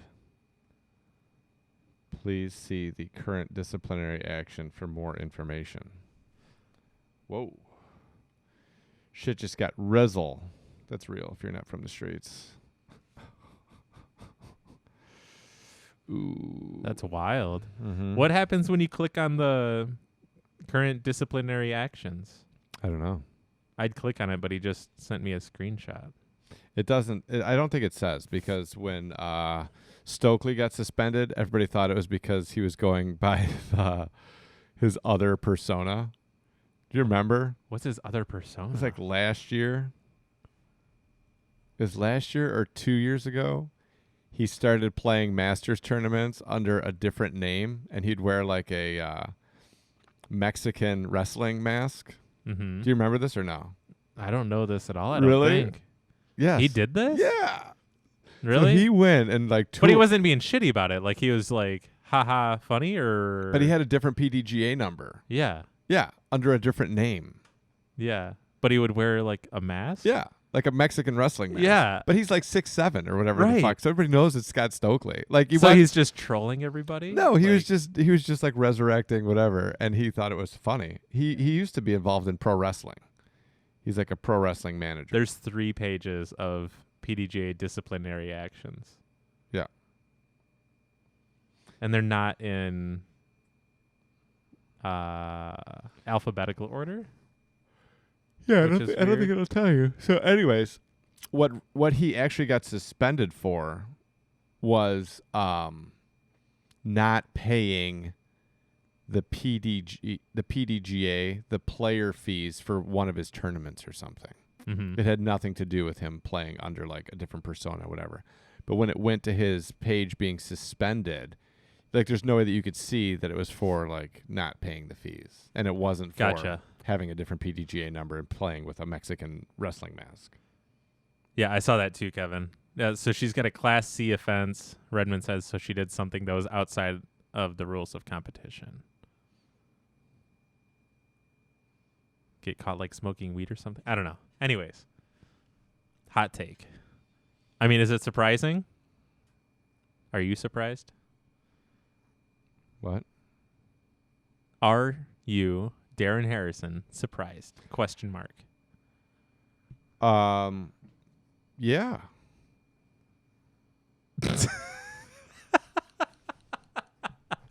Real convincing. I'm as surprised as I was shocked earlier when I found out that Dr. Sonny Andrews is on PEDs. Yeah. I am equally surprised right now. Yeah. Yeah. We're at like a 1%. I'm saying I'm 1% surprised. Yeah. Because I'm shocked I didn't see something on Facebook sooner. Yeah. Okay. I don't know. It'll be interesting to see, one, what it was, and two, what the explanation is. Mm-hmm. So yeah, be on the lookout for those hot takes if you're willing to go down some rabbit holes that, I don't know, stuffing things in drama or whatever. Yeah, but it couldn't have been something that just happened. Yeah. Because what's going on? Right. Do you know what I mean? Like, there's no tournaments. Yeah. So do you think it was for the added cash? Oh, from her Stimulus Open? Was that, yeah. But that's not a PDGA sanctioned event, right? Right. But it's outside of competition. Yeah, but if you're putting together a tournament, I see what you're saying, and it's not sanctioned, right? You can do whatever the fuck you want. Right. PDGA is not coming to your house to be like, you didn't pay your taxes last year.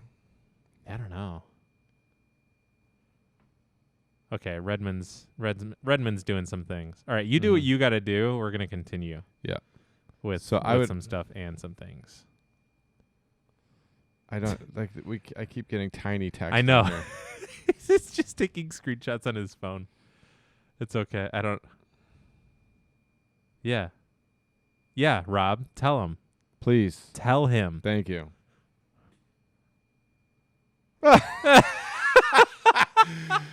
Rob trying to help with the flow. Here, of the read podcast. this law book. Yeah.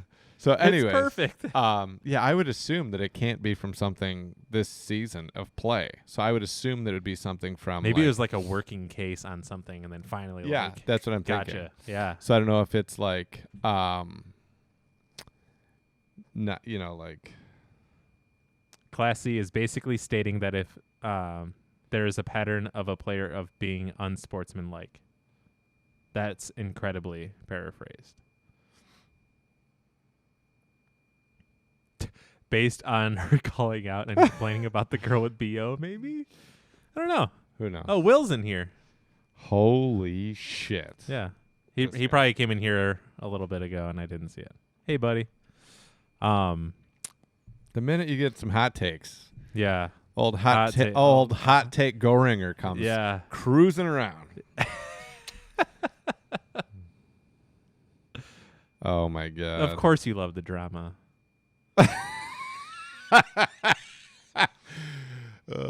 Yeah. So I think it's funny because, like, I see KW, right, like I said, on Facebook in, like, the oddest places, right? Like my whatever, South Dakota macrame group that I'm a part of. I see K-Dubs in there commenting, like, great knots. And I'm like, this fucker's everywhere. But the other one that gets me is, like, Will's speed to respond. Yeah. To either a group message or a Facebook post or whatever. Yeah, like it's lightning. I know that he works and he has his phone in front of him, like, 'cause he sits at a desk. Yeah. But still, even the response time, like his fast twitch response, like is epic. Incredible. I don't know if he's on PEDs or what, but you know, he his ability to like just jump in is just unbelievable. Yeah. Yeah, and he's got 4 or 5 computer monitors, all for drama or internet stuff. Yeah, he's got like 25 monitors. I love it. I'm a big fan. Yeah. Huge fan. Yeah.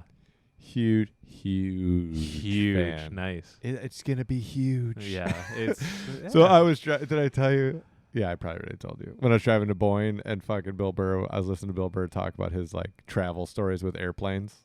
I don't think so. Oh my God.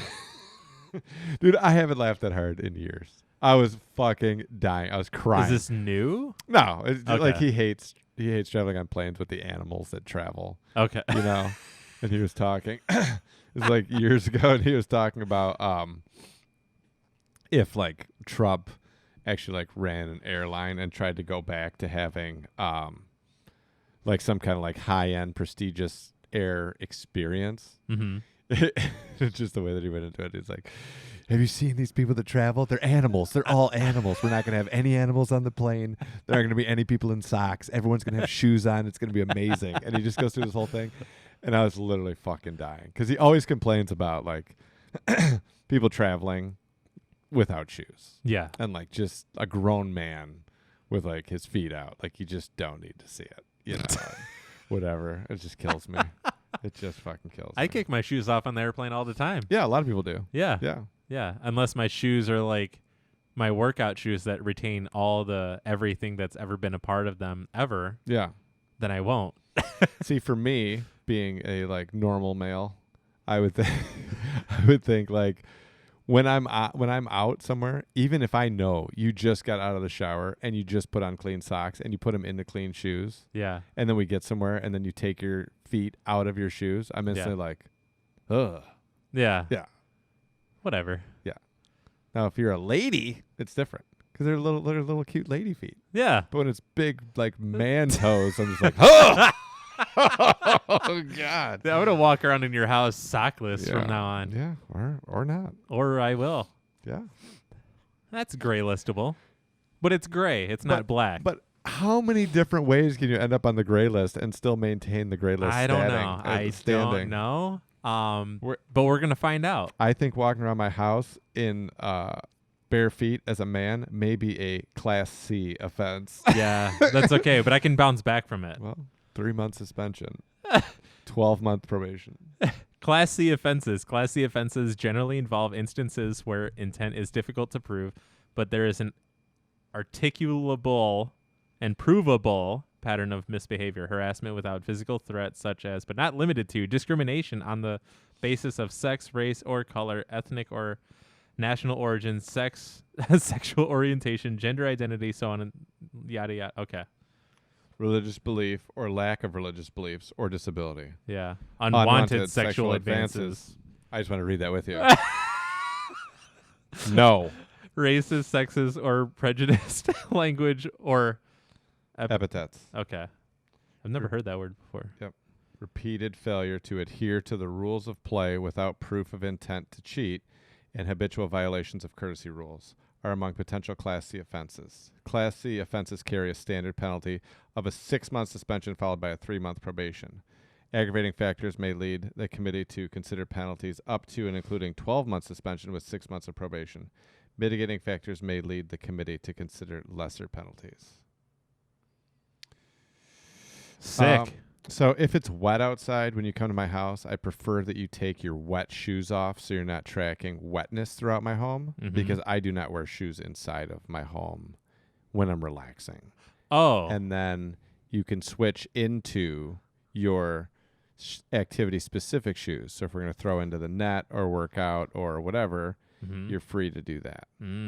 I would also think at that point, like if we're just going to hang out and watch fights or Jomez or whatever in my house and you just want to sit around with socks on, totally cool. Okay. Because we're inside a home and it seems appropriate. And I may even be just hanging out in socks.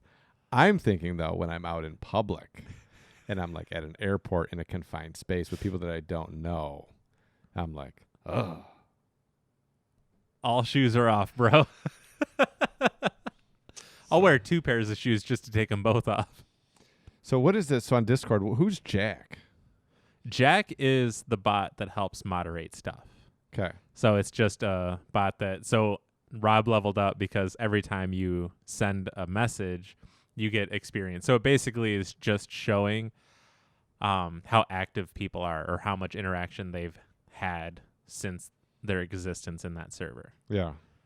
So he's at level 17. Yeah, he's all right. We can look at what's my rank? If he goes up, I'm number 1. I'm 18. He's catching up. So at what point do you get like a T-shirt? I don't know, but I mean that's I don't know something. Whoa. I mean there's other things you can do, but like oh shit, rank call. I'm surprised. Wow, I'm surprised Will is only number 5 right now. Redmond's number 2. Oh my. Yeah. What's up? I could just give myself 1 billion XP. Everybody's just rank checking themselves right now. Where am I? How do I rank check? You have to type in !rank. Oh, level 0. Suck it, bitches. That's funny. Yeah. Yeah. Yeah. That's funny. That's yeah. Oh, dude, you're at 67 of 100 XP. Yeah. Nice, dude. Yeah, this is the most interaction you've had on this Discord yet. I'm gonna get that free T-shirt any day now. Boots and pants. Don't be suspicious. Don't be suspicious. Yeah, I don't know. There's a bunch of stuff I can do with this bot, but right now it's just for that purpose. Cool. Yeah. Tight. Yeah, big time. Yes. Indeed. Tremendous. Indubitably. Yes. So you're gonna watch the All-Star Weekend? Probably. Yeah. There's a lot going on. Lots of school and stuff. Yeah. And things. And things.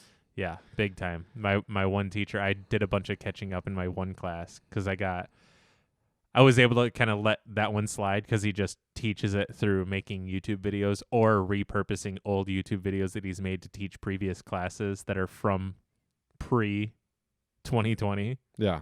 So like,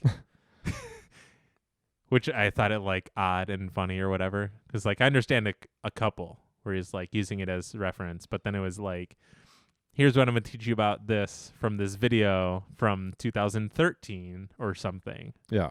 Like you couldn't even take the time to like make a new one. That's what I was telling you before. Class, like, yeah. Yeah, I'm not into all this other stuff, but this stuff that I already have on these YouTube videos, that's what I'm really into teaching right now. Right. Because I don't want to do shit. Like, that's cool. So, I mean, that like he's obviously a talented guy, but that stuff is just weird. Like the only time I've had any interaction with him is the first day of class and a couple emails, and that's really it. Yeah. So like being able to like ask him questions and do this and that and the other thing is like non-existent. Yeah. So that I have a couple classmates in my other classes that I'm taking where I'm just like constantly like, hey, are you good? And this and that and whatever. Cause like, it's kind of like an artsy-ish class. I've taken art classes before. So like some stuff is kind of second nature. Same with like the other classes that I'm taking where it's like, if I didn't have like information that I had learned before, how much harder would this class be? Yeah. And then we started having to, not grade, but peer review like other people's work. And that's where I was just like, oh, like they don't get this. Yeah. Like we did icon design and I was super happy with how mine came out. Yeah. But I was expecting I've been like, called an icon before. Yeah, whatever. I mean, naturally. Of course you have. Out of like I got a couple people's and like I'm not biased because it was mine, but like they stood out like just down to the fact that they were oriented properly. Yeah. Or that all the shapes were like your icons on your phone. Like they're not all different sizes. They're all the same square, but they're not like sharp corners. They're like tucked in and everything. These guys like they're just all over the place or some shit. And I thought it was weird. Yeah, they sound like shit compared to yours. Yeah. Yeah, they're bad. I got your back. No. Yours are probably sweet, and theirs are dong. That's not the point I'm trying to get at. No, I got you, buddy. We do a podcast together. Dude, we don't You're have my to workout bully buddy. I'm not trying to bully these I'm not people. bullying them. I'm just setting you apart. I'm just setting I'm your trying skill to set understand because Yeah. I'm glad that I'm not having all this information because it's like weird still Yeah. that it's like very minimal interaction and whatever. Yeah. And now I see how much, like, this is the first time I've taken online classes and how much I've always liked being in class. Yeah. And now I, like, really understand that. Because it's hard to see when you, like, the cliche, like, you don't know what you got till it's gone or some shit, or, like, the value of it until you can't do it in that way or whatever. Right. Yeah, I see it. Like, go ugly early. Yeah. Big time. Yeah. I was never a big fan of going to class, but also a huge fan of class, Mm-hmm. which is Yeah. a great contradiction. I love class. I love going to lectures. Yeah. It's great. Follow them. I'm like, yeah, fuck yeah. It's just Sleeping them. getting up, Get and called out. drinking them, whatever. It's just getting up and getting there. That's Drinking the tricky part. class. It's amazing. But yeah, I'm I'm a enjoying my grown-ass classes. adult. Yeah. If I want to drink in class, I can drink in class. Oh my I don't know God. if there's a bylaw that you can't. I'm putting the picture of you in your like nerd picture or whatever on Yeah. Facebook up on there, I think. That's okay. That's fine. It's a Bauman- great picture. Pinky found it and then sent it to Bauman, and then everybody Yeah. blew me up about it. It's amazing. I was like, it was meant to look dorky. Okay, Yeah. it wasn't like I had a bad. Look how day. dorky you are way back I then. know. No, I meant to do this. Yeah, sure you did. It's easy to say that now. Yeah, that was literally like the week I found out. Oh, it was like the week I started at Columbia, Mm-hmm. and I was like, oh, I'm all nerdy now. Yeah. I'm Ivy League. Yeah. look Fucking great. at me go. I was at a karaoke bar when they took that picture. Yeah. Yeah, that I later got banned from.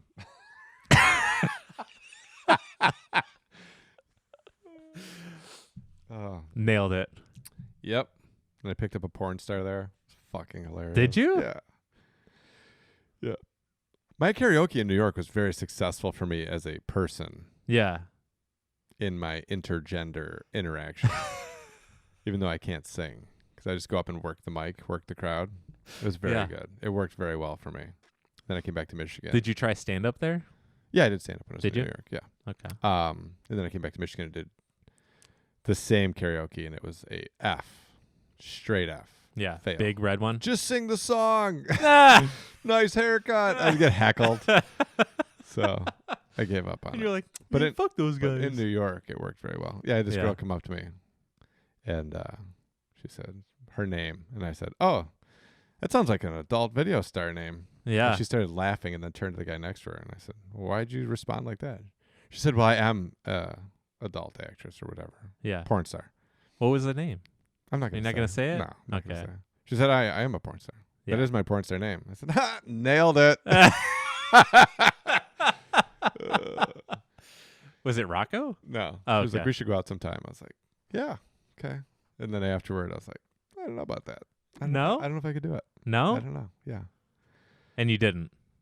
Well, we made plans to meet up, Mm-hmm. and then those plans fell apart, and then we ended up meeting up another time. But it didn't go real far. We were just like hanging out, whatever, and then like I ran into somebody else that I knew that I'd rather hang out with, and then I just kind of in New York, like you don't have to ditch people. Yeah. You just ditch them. Because you didn't come there together. You know what I mean? Yeah. You don't have to like actively ditch people. Yeah. Like here. Like it's totally acceptable to be like, "Oh shit, I just ran into my friends and I'm going to take off. Are you good?" Yeah. And you just leave. Yeah. It's not, there's not so much like, because I went out with you, we're going to spend the rest of the night together. Right. Like there is here. I don't know. It might be different now, but so when I was there, I really liked that because I'd Yeah. go out with people and then just be like, "Fuck this. I'm out." Yeah. And Yeah. then just leave. Yeah. And it's not weird. Yeah. And it's not weird. So That's surviving New York. So yeah, so that was it. I saw her like 3 times, I think, but nothing ever happened. And then I don't know if I'd ever like watched anything that she was in at that point. Yeah. But eventually, I did get curious and I looked it up and I was like, "Good thing." Yeah. Good thing. Yeah. I made the right call. Made the right call. That's amazing. Yeah, and then that's hard to explain to somebody else later if it comes up in conversation. Yeah. You know. I don't think So, it's that hard. I don't know. I don't know. I've done some questionable things in the past. I think you just say what you did and then you've said it. Yeah. Yeah. Yeah, but then still moving forward with what you want to do at that point might become dicey. Yeah. Like, I've done some questionable things, and then the conversation that comes from that, trying to explain it, gets dicey. If I was like, yeah, I totally hooked up with this porn star. Here she is. And they saw that, they'd be like, well, I'm going to go. Like, cool. I mean, whatever. Cool. Yeah, it's all perspective. It is. Just change the perspective. Yep. So, yeah. Nailed it. Yeah. How do you feel after not working out for so long? Terrible. Yeah. Yeah. Me too, actually. I feel terrible. Yeah. So it's been a week since we worked out. Mm-hmm. Yeah, I just feel like weak. I just feel like, and it's funny because when I work out, I'm not sore, like joint wise. When I don't work out, I'm sore. Yeah. Plus the work that I've been doing is like stuff to make you sore. Mm-hmm. You know what I mean? Like off axis lifting and like moving awkward shit and like a lot of like crouching down. Like I screwed 200 screws into the ground. Yeah. There's no way to position yourself. For me at 6'4", to like screws into the ground that isn't gonna like make you sore after 15 screws. Yeah. So I'd stand up and be like, make the old man noise. Ugh. Yeah. Try to stretch out and then go back because I was also trying to rush to make it to dinner. Yeah. So, but yeah, I'm excited to work out. I almost worked out on Wednesday and Thursday, but I didn't. So Yeah. Monday I was happy to take off. Tuesday I was like, what the fuck's going on? And then Wednesday I was like, all right, I'm just going to work out on my own. And then dinner, couch, life. Stuff and things. And yeah. And eventually you're going to get the text that you know is probably true. Where it's like, yeah, we're good. And like, we could have been working out this whole fucking time. No one has COVID. Yeah, I got the sense. meningitis. Yeah, I got the sense yesterday when you were just like, because you texted me twice and it was a total of 3 words. Yeah. Yeah. Well, because I've been working a lot. Yeah, I know. Yeah. But I thought it was like, fuck Zach. Oh. We could have been working out this whole fucking time. No. I know. No, and I knew the spot that you were in, and I could imagine, like, because I know you pretty well, like your feelings on the whole thing. Yeah. Yeah. Like I in no way was upset with you at all. Yeah. I just felt like, of course. Yeah. Of course these people, you know, it's never like, because I've hung out with these people, with people similar. You know what I mean? Like in my lifetime. And it's never just like, oh, I'm treating my body like dog shit. My immune system's probably almost completely shut down. So even if I get a cold, it's going to feel like I'm dying of cancer. Yeah. It's not that. No. I'm probably totally healthy. And the reaction is like, I must have some super rare disease. What is this? Oh, super delayed. Oh, this is the rank of everybody in the server. Whoa. It's so tiny. That's what she said. Oh, it's because there's so many people in here. Boom. But yeah, no, that's fine. Sorry, my boss came by. That's funny. But yeah, that's the same thing. But even still, like, we'll just go get it checked. I mean, because it's just thrown out there and because of the lifestyle. Yeah. Like, it wouldn't be that crazy. Yeah, it could be. Yeah. Yeah. Like, I was probably more surprised that it was like, no, you're good. Yeah. On both of them. Yeah. Yeah. Yeah, but they're not doing like full blood workup. Right. You know what I mean? Like that's Right. what they should do. Right. Be like, hey, while you're here, yeah, let's run a full like blood workup and see where your liver enzymes are at and like all that stuff. And then be like, Yeah. hey, this is probably why you feel like shit. Yeah. Because all of this is like so fucking out of whack. Right. They're just looking at one specific thing. You don't have this. Yep. Yeah. They're not looking at like Yeah, but you do have pneumonia or something. right. Yeah. It's like you don't have meningitis, you don't have COVID. Okay, cool. Mm-hmm. Much less like What do I have? how much are you smoking? How much are you drinking? How much are you eating? How much are you sleeping? You know, like at that point, usually if you're like drinking pretty hard or partying pretty hard or whatever, you're not really eating very much. Mm-mm. You know what I mean? And then alcohol as a whole, like, and drugs kind of kill your immune system. Mm-hmm. So if you don't have nutrients going in and you have a low immune system, you're susceptible to everything. And then when you get anything, you don't have anything to fight it off. Yeah. So like a cold feels like fucking flu, like you're dying. Mm-hmm. Because like it's just kicking your ass. Yeah. Yeah. It's like you're down to the 114 pounds and you're like, you want to fight? Yeah. Yeah. I guess. Yeah, I mean, do I have to? Yeah. Yeah. But I thought when you were like, then I had to explain to Gabby what meningitis was. Mm-hmm. She's like, what's meningitis? I was like, it's like meningitis comes around like once a year, usually during like spring break. Mm-hmm. Like, because one college kid will get like meningitis and then like, you know, a bunch of people get meningitis. And that's like the big scare of like spring break. Mm-hmm. When I was a kid, at least. It's like you go on spring break and then you get meningitis. because of all the partying. And it spreads rapidly. Yeah. Yep. Yeah, like the 200,000 cases a year. 190,000 are from spring break. Skanks. Yeah. Yeah. Male and female skanks on spring Yeah. break. Yeah. And then there's like 10,000 like old people and whatever they got it. Yeah. Yeah. Yeah. Yeah. Seems legit. But yeah. That's pretty much everything. It's so weird after not doing a podcast for so long. Yeah. Just like I feel like I forgot how to walk Yeah. a little bit. We'll see how it goes when we try to do deadlift. Yeah. Yeah. Is that what we're doing today? I think so. Okay. I don't remember, but I think we did squats, right? Because the first splits are squat, and then the second splits are deadlift. So I think today's B. Okay. Full body workout B. Perfect. Yes. So we probably won't increase weight from last week. Probably not. No. I think not. Since we've already lost what we've gained from then. Oh, the gains. To build on it, yeah. Gains. I don't know. I'm super happy with my bench press though. Yeah. Yeah. Big time. Yeah. It's like I know when we started it, you're like, how much weight? And it's like, I don't know, like 120. And then you're like, how about 140? Like, I don't know, we'll see. And I had no fucking idea. And you said 140, and knowing that like I did the 150 that one time, it's still like, yeah, I don't know about that. Like I think that was like the crazy feat of strength that it was just like I needed to do it and it didn't fucking matter or something. But yeah, then we did like 140 and we just ripped them all through like pretty easily. I was like, okay, sweet. Yes. Like this is awesome. Like this is easily like the biggest gain that I've had, because now I feel like I'm equaling out like upper body strength and lower body strength. It makes more sense that lower body strength is going to be more significant because more muscles, bigger muscle groups all at once versus just arms, but having something. Yeah. I don't want to punch my mic. Why you got to judge me? We're in front of our friends. I know.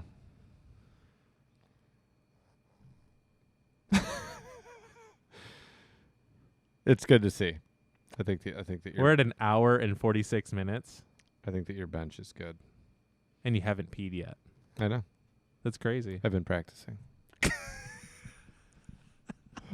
Do you have to pee and you're just really good at holding it right now? Okay. No, I'm good. Good job. Yeah. Missing video. I've turned off and on my camera so many times so far. Oh, just for you guys. Just for you guys. The camera that we're filming on? Yeah, that one right there. So we're going to have blips on the YouTube? No. It's just onto this. Oh. Yeah. I don't know why it's happening. I'm not sure. It might be the little reader thing that it's plugged into on your shelving. Mm-hmm. I'm not sure. Mm-hmm. I don't know. Reader. Either way, Reader it's good enough for now. Yes. It's better than nothing. So when are we going to get to play outside? I don't know. At this point, like we have actual Michigan winter. Yeah. Like by a lot of inches right now. Yeah. So probably not, unless you're like wanting to go look for discs after you throw them. Yeah, it's supposed to be colder. Yeah. And then it's supposed to warm up, and then I think we're supposed to get more snow. Spending all that time in the bathroom project, better at holding it. Yeah. Yeah, there's no bathroom. Yeah. So Mudfest may be sketchy. I was thinking about that this morning. Probably. Yeah, probably. Mm-hmm. It's going to be muddy. When is it going to be? It's going to be when it's going to be, bro. I know it's the March Mudfest, and we're not in March yet. Yeah. And we're not in mud yet. We're still in snow. Snow's upstairs. He's ready for some gravy. Dude, he's my homie. I know. My cat these days, he follows me around. Yeah. He wants to be with me. It's March 13th. Yeah. March 13th. Is the Mudfest. Nice. The Fest of Mud. Yes. Darren's doing something on his phone. I was going to look up Mudfest, but they already got it. Yeah. So Darren's doing something else? Are you signing up for Mudfest? No. Oh. I'm not. Christy used ribbons on her discs yesterday. Of course she did. That's what she said. She didn't like it at all. Yeah. I want her to just kill it. Yeah. I do. Me too. I do. I wanted to go out and just fucking dominate some shit. Mm-hmm. Uh-oh. Just beat up on some stuff. Mudfest. Ty Alfano in open. Holy Whoa. shit. Whoa. Look at that. Oh, my God. That's hilarious. Redmond, McGinnis, Ty, and Will. Who's Bob Anderson? I don't know. 157, 643. Probably someone we don't know. Yeah. Sounds like last place. Sounds like 157,643 for the PDGA number. 157,000.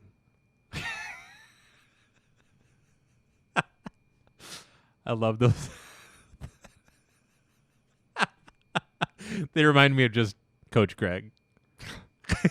Muscle shelf. Yeah, big time. All right, so who are you taking? Who's your pick? March Mudfest? Yeah. Out of this group of people? Yeah. Who's the Redmond's the lowest number. Mm-hmm.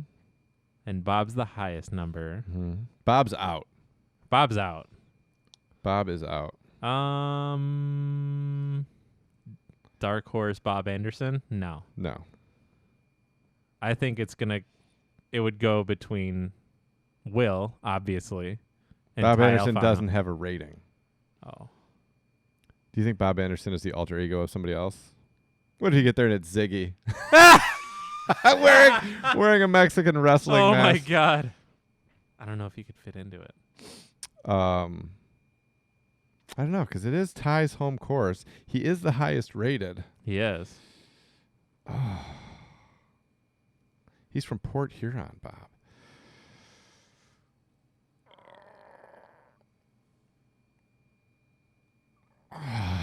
Nice. Good stretch. Yeah. Way to kill it. And almost won Stony. Nice. How long are you going to ride the Stony? Jesus Christ. Oh, my God. Oh, forever. You know what? McGinnis is going to win. Pinky? Yeah, out of this group, McGinnis is going to win. Oh, jeez. And Go Ringer is going to take the same podium finish like as last before. year? Which was what? I don't know. Oh. Whatever it was. Whatever it was. Yeah. Third. All right, you get fourth. Oh. What if? All right. Just don't get fourth out of four. If you lose to Bob Anderson, it's 25 push-ups. For sure. Yeah. For sure. You owe me 100 push-ups still. 50. 100. No, it was 50. We had 50 at Northridge. Yeah. And then 50 and then at 50 at Okay. Cass. I got you. Do you guys want to watch Darren do 100 push-ups? I'm not doing them today. Why not? Because we just took a week off of working out, and we have a workout after this. So? God, no. I thought these could be cashed in whenever. All right, so Skylar and Phil played last year. Uh-huh. Oh, Will, you beat Mark Burnett. He's a bomber. Yeah. Will 102. McGinnis 103. Will he be able to come back from being dominated next year? Oh, jeez. What? I don't know. Maybe. Should we text him? Ask him if he's going to win? Who? Will? No, McGinnis. Oh, yeah. Just ask him, are you going to win? Just that? Yeah. Oh, my God. Anyways. I was thinking about signing up for a tournament. I was too. But I don't know what. Yeah, I don't know what either. We'll have to figure it out. I think it was still going to be like Albion or something. Yeah. That's the most Dan and I have talked about, whatever. I tried getting him to do stuff sooner. And then it was still like, but it's going to be cold and snow's still everywhere. And then even more so now lately because there's snow fucking everywhere. Yeah. Like if it wasn't snow everywhere and it was just cold, more bearable. So Kevin, did you see Kevin put up? Bob Anderson has 2 aces on his disc golf scene profile. Both hole 5 at Riverbends. 2, 3, 5. I feel like he's on hole 4 and not hole 5. Or hole 1, 2, 3, or 4, and not hole 5, and not 6, and not 7, not 8. Yeah, maybe 9. Yeah, I don't know. but if he has hole 5 ace legitimately twice, that's fucking sick. But that's not like an easy hole, and I've seen it like down there less than double digit times. Swinging bridge short tees. And then swinging bridge long tees? What does that even mean? What's Crosswell, Michigan? That's that's a different one. Okay. I'm sorry. I got some bad info. Yeah, Riverbend, not Riverbend. Star Mako and an ape at Riverbend Park. Where's Crosswell, Michigan? Mm-hmm. One from the short, one from the long. Nice. Boom. Yeah. 2016. He was on a hot streak. East China, Ira area. Pinky said, "Uh-oh, LOL, yes. I don't know what I'm going to win, but I'm going to try." Sounds confident to me. That's perfect. So the trick is going to be, and this is what Will does, is he plays rounds in warm weather out of state early in the season and then plays against you. You forget that he's played out of state. And he's like, oh, my God, I can't believe how well I'm doing this early in the season. And meanwhile, you're like knocking off the rust because you haven't thrown outside in 6 months. And he's like, oh, shit. Oh, yeah, 2 holes left. That's right. I played 100 rounds in Florida last week. Yeah. And you're like, oh. That makes sense. So he is going to Memorial. Yeah. So he is going to get to play outside. He hasn't gone yet? No. When are you leaving for Memorial? I'm going to go against Will Go-Ringer. Yeah. For the Mudfest. Yeah. He doesn't play well in the cold. No. You know it's going to be fucking cold. Yeah. The discs are going to get wet. Yeah. You know they're going to get wet. It's Mudfest. Yeah. They're going to get wet and snowy and muddy and grossy, and you're going to run out of towels because you don't have enough towels. Icky. Icky. Ewy. Gooey. Cooties. Oh. All of the above. Gross. Yeah. Nasty. Yeah. Even if you somehow win, you're going to decline because first place has cooties. And you're going to be like, ew, no. This is not what I signed up for. Oh, look at him bring on the hate. Oh. I am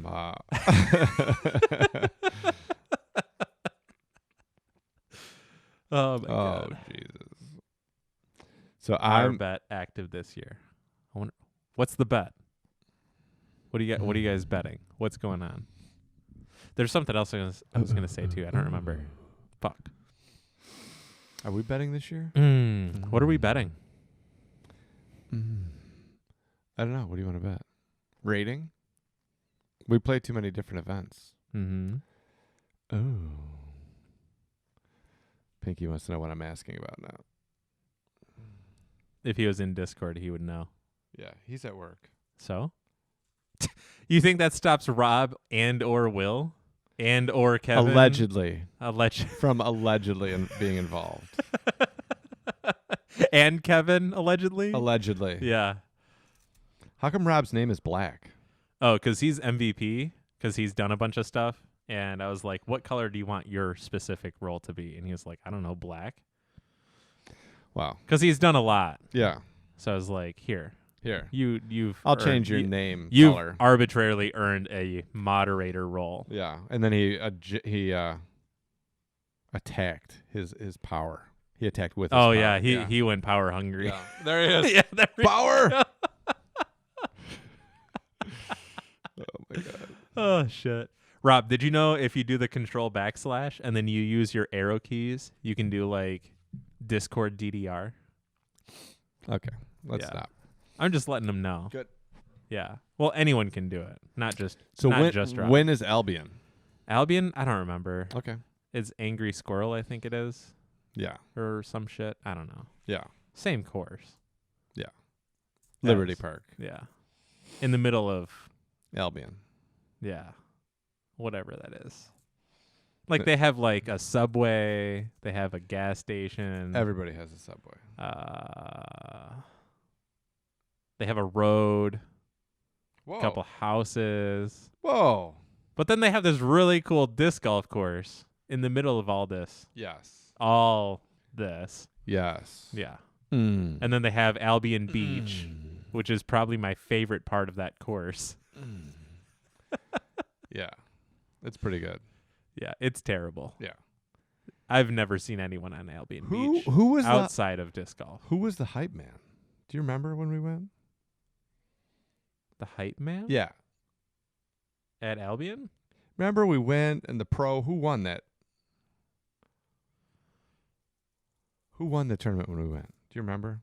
Because their caddy was like, "Oh shit!" He won it on like a putt on the 18th hole, and then as they were walking back up to the pavilion, I don't know. You I don't remember this. Oh, I'm not surprised. That's okay. You try to forget all the time we spend together. We spend time together. You're gonna make. There was a period in time where you ignored me. We're not getting into this on the podcast. Disc Baron prevents March Mudfest. There's still time to sign up. Disc Baron prevents it? No. Disc Baron presents. No, you said prevents. Oh. Prevents Mudfest. They just bought the date and shut it down. Yeah. My membership is in fact expired. These are facts. Yeah. I think mine's expired or expiring soon. I need to get The mine. Angry Leprechaun is also March 13th. Feels like a terrible spin-off of The Angry Squirrel. You think so? Yeah. Dun dun. Yeah. Maybe we could host one there and call it The Angry Fish. No, Chipmunk. The aggressive chipmunk. Overly aggressive chipmunk or adequately aggressive chipmunk? Borderline. Okay. The borderline aggressive chipmunk. Borderline aggressive tiger? Cat? Dude, a lot of these are filled, man. I'm way behind. Party at the lake. The irritated marsupial. Oh my god. Muddin at the V. That sounds dicey. Muddin at the V. Are you just looking up all the tournaments at Victory? No, in Michigan. In Michigan. Yeah. What's the next one right now? The Angry Squirrel is full. Yeah. Did you sign up for it already? No. Oh. Okay. It's full. It's April 11th. Okay, cool. Full. I mean, I'm not surprised. You have to call TDs in advance to see when they're posting it and then sign up then. Yes. Yeah. Come to me.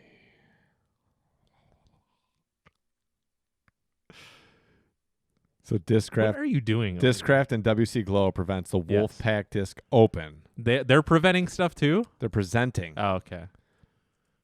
An MDGO featured event, day 2. Mm-hmm. Boom. Nice. Where's day 1? Probably before day 2. Oh, there it is. No. Where the fuck? Whatever. Have you guys talked about all the events filling immediately and potential resolutions? We've dabbled in it. Who's asking that? Will. He's Dude, late. listen to the podcast, bro. Yeah. How many podcasts have you seen / listened to, Will? Yeah. Or do you just arbitrarily hang out and just ask silly things?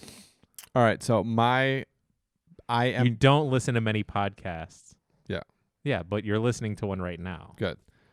I am going to sign up for Discraft and WC Glow present the Wolfpack Disc Open.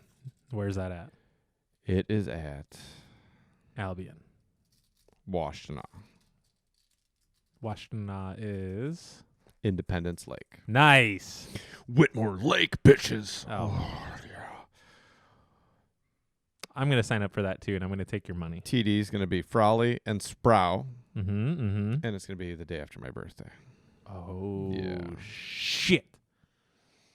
I like how he snuck in the birthday thing there for everyone to know.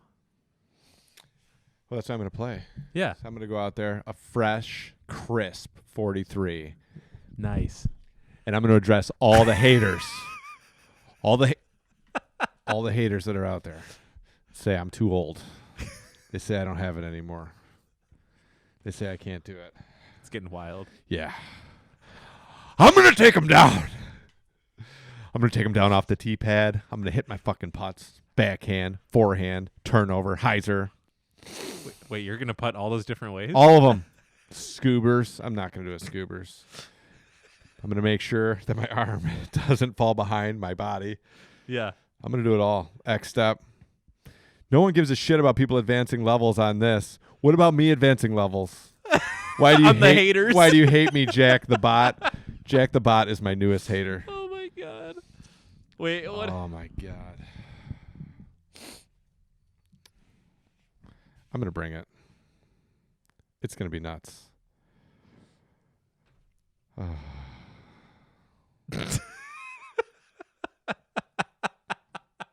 You're welcome. Whoa. Oh shit. I got extra stuff. Why is this the greatest podcast you've ever done? I don't know. So, anyways, I feel like we do a bunch of stuff. Yeah. But yeah, so I'll do that at Indy. So maybe do we have holes at Indy on Leviathan? I mean on Discana? Yeah. I can't remember. Do we have holes on at Indy?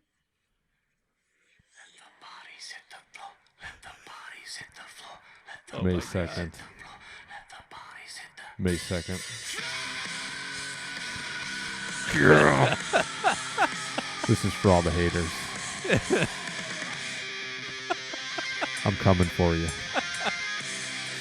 43, going on 37. Bring it out. Anyways. We have X7 at Indy. Tight.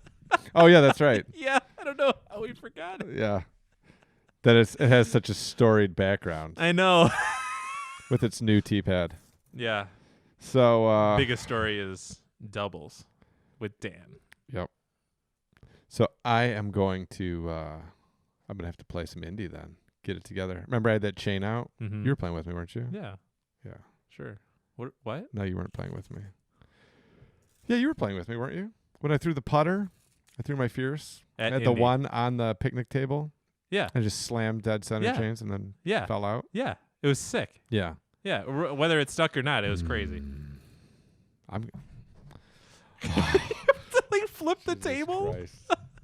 You're gonna break everything. I know. Once I even start getting fired up, you're like the guy in Little Caesars on the commercial. Once I start getting fired up, bro, I can't. $5 pizza. There's no rules. There's one rule. Put your shirt on. There's still rule. some rules. Oh. Where's Bella? I don't know.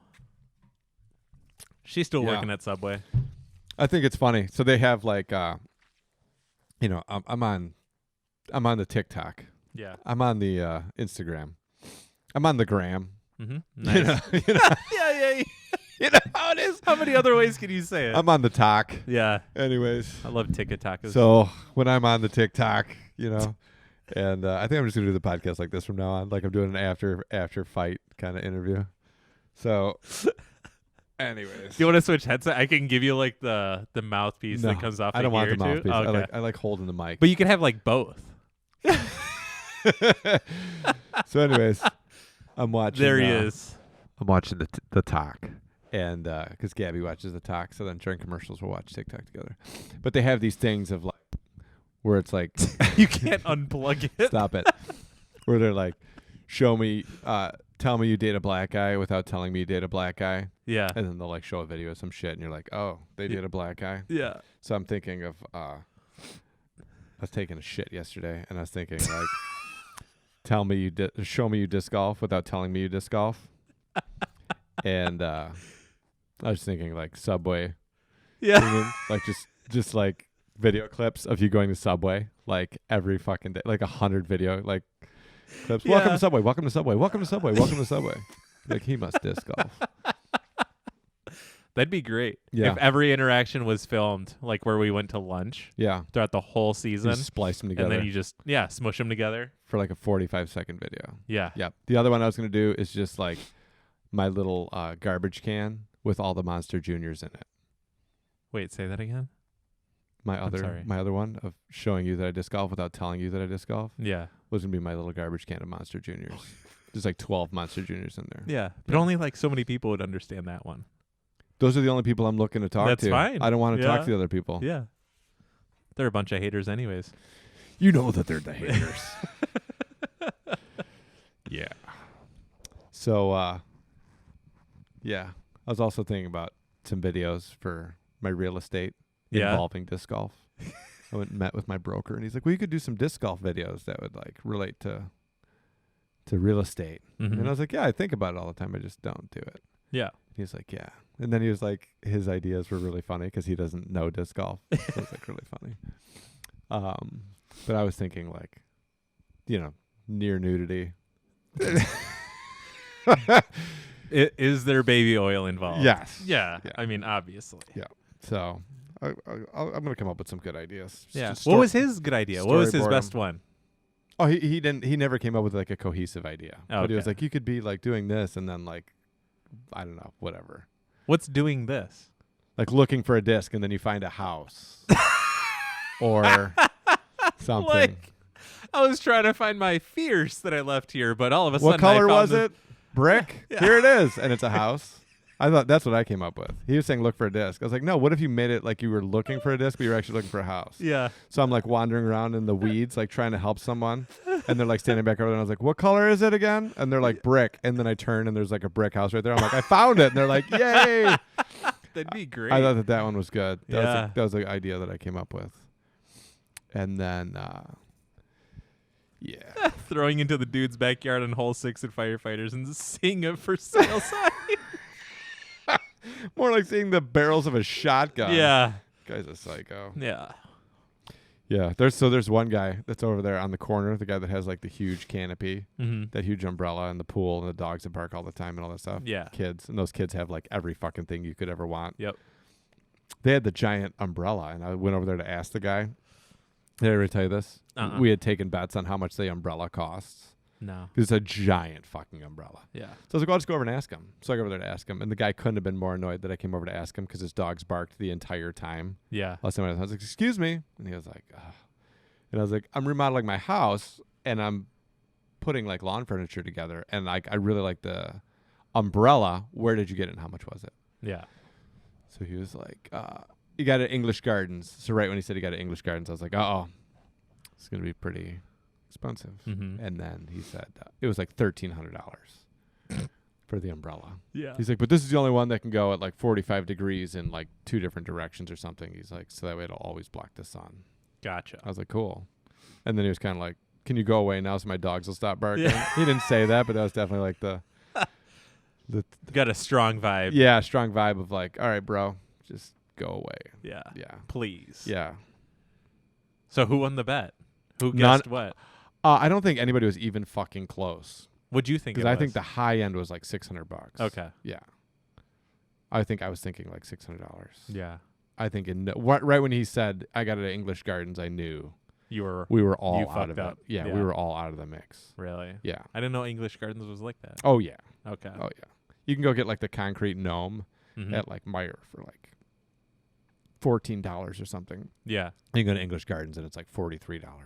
Really? Yeah. Oh my God. Yeah. Not exactly, but yeah. Yeah. Pretty much. That's crazy. It's probably like actually 40. Haters. I'm all hated. Including up now. tax, it's 59. What are these people talking about now? I don't know, they're just saying stuff. Hater. Rob said to do a house preview like an In the Bag. That'd be pretty great. In the house? Yeah.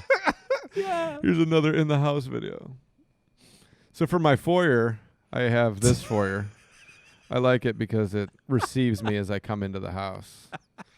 And then over here, for those tricky times when you just got to like, take a shit, I've got this bathroom. Yeah. This is the shitting. I've got this knifey bidet thing. This is the shitting bathroom in the basement. Yeah. Yeah. Have you used the bidet since? Yeah. Well, I finally had a positive bidet experience. Yeah, where it wasn't so knifey? Or? Yeah. Okay. And that was improvement. Good. Yeah. So I've used the bidet 5 times up to this point. The last time I used it was the first like positive bidet experience. Yeah. I feel like when you're done though, like you need like a towel or something. Yeah. Yeah. You don't just use like the towel right in front of you? I use toilet paper because it would horrify me if I went to someone's house and they had like the bidet towel hanging from a hook. Like that just wouldn't want to be something I would want to see. No? No. Why not? No. I mean, if everything's going right, it's just water. Still. What about the failure? So I was There's just like a red mark. What's the red? That's when it got too knifey. But I had heard someone talk about like they would only go into a public pool if the restrooms at the pool had bidets. Yeah. Because otherwise, like, you're guaranteed just swimming in, fecal matter. Yeah. Because people don't, use bidets. Right. Whatever. Yeah, and then you're like opening. Look, I can open my eyes underwater. Cool. No, I don't go. I don't do that. I remember so like even like that's one of the reasons why I stopped going on water rides at Cedar Point. Because that's just like. Yeah. Yeah. Like, whatever. I just walk around and I see those people and I'm like, I don't need their waste in my. I mean, that's a way to look at it. It's one way to look at it. Yeah. Yeah. It never crosses my mind because all I'm thinking is like falling off a cliff and going through water and everything on this slide. I like this. Yeah. And that's as far as I go. Yeah. But the thing is like 10 feet away, there's a cliff you can fall off of and not land in someone else's excrement. And it's like equally as, Where? Equally Where's as this exciting. cliff? Well, I think like any of the like, there isn't a water ride that is as exciting as Millennium Force. Yeah. And at the end of Millennium Force, I'm not getting like someone's particulate matter in my eyes and or mouth. True. Yeah. Don't they have chlorine? Like it's not just water and. Yeah, they have chlorine. They have chlorine. Absolutely. They have. How many water rides have vomit in them? Oh, all of them. It's still there. I haven't vomited in any water rides. Benny shut down the thread. Yeah. Nice. I didn't want to read it anyways. I'm not a good person to ask about vomiting because I don't vomit. Yeah. Unless you're like, when's the last time you vomited? And you're like, 10 years ago. Almost 11. Almost 11. We're almost at 11 years. Yeah. You know the date the last time you threw up too, don't you? Yep. Which was the last time I drank? April 13th, 2010. Yeah. Oh, the haters. They want to see me throw up. Have they you know seen it's not someone gonna happen. vomit on a roller coaster? I have not seen anyone vomit on a roller coaster. I've seen people like... I've seen people vomit after the roller coaster. I haven't seen that. They get off the roller coaster and just chuck. Yeah. I've seen it. I haven't. I've seen people get like woozy. Yeah. But I've never seen like, here it is. Yeah. Yep. I think we're definitely going to have to make a video this year of going to Cedar Point. Yeah. Yeah. I just want to go to Cedar Point. And I think we're going to force the vomit. Oh, yeah. We're going to force the vomit? Yeah. We're just going to eat a ridiculous amount of food. And then just like... No. Eat a ridiculous amount of food. Yeah. And then right before the ride goes, we're going to spin around like 15 times. And then get on the roller coaster real quick. And then go. And right in the first row? Or the back, whatever. Yeah. Whatever we figure out is the worst. Well, are we trying to vomit on people or not? No, it's a challenge to see who can go the longest without vomiting. Oh, I see. You're not trying to vomit. I see. We're just trying doing to not. Yeah, we're doing terrible things. Maybe we'll take shots of like raw egg, like just awfulness. Oh no! And then go on the on the ride. Hit Rob up for Cedar Point. Oh, yeah. Oh, absolutely. Yeah. Oh, KW already has a season pass. Oh my god, that's amazing. Yeah. Cedar Point's so much fun. Oh yeah. Yeah, that would be fun.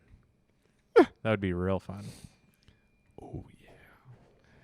Yeah, I remember Will. I remember that he threw up at Zach's celebrating. Yeah. The cash. I think he just got so sick watching me drink out of the mug for first place. that he literally threw up. He threw up. He was like, look at that fucker over there winning. Yeah. And then his hate started. He's not even that good. His hate started to metastasize inside of him, and then it was just. Yeah. Borth. Yeah. He just threw it right up. Borth. Oh, jeez. Taking the cup into Potbelly. Yeah. What? We got Potbelly sandwiches. Yeah. I took it in.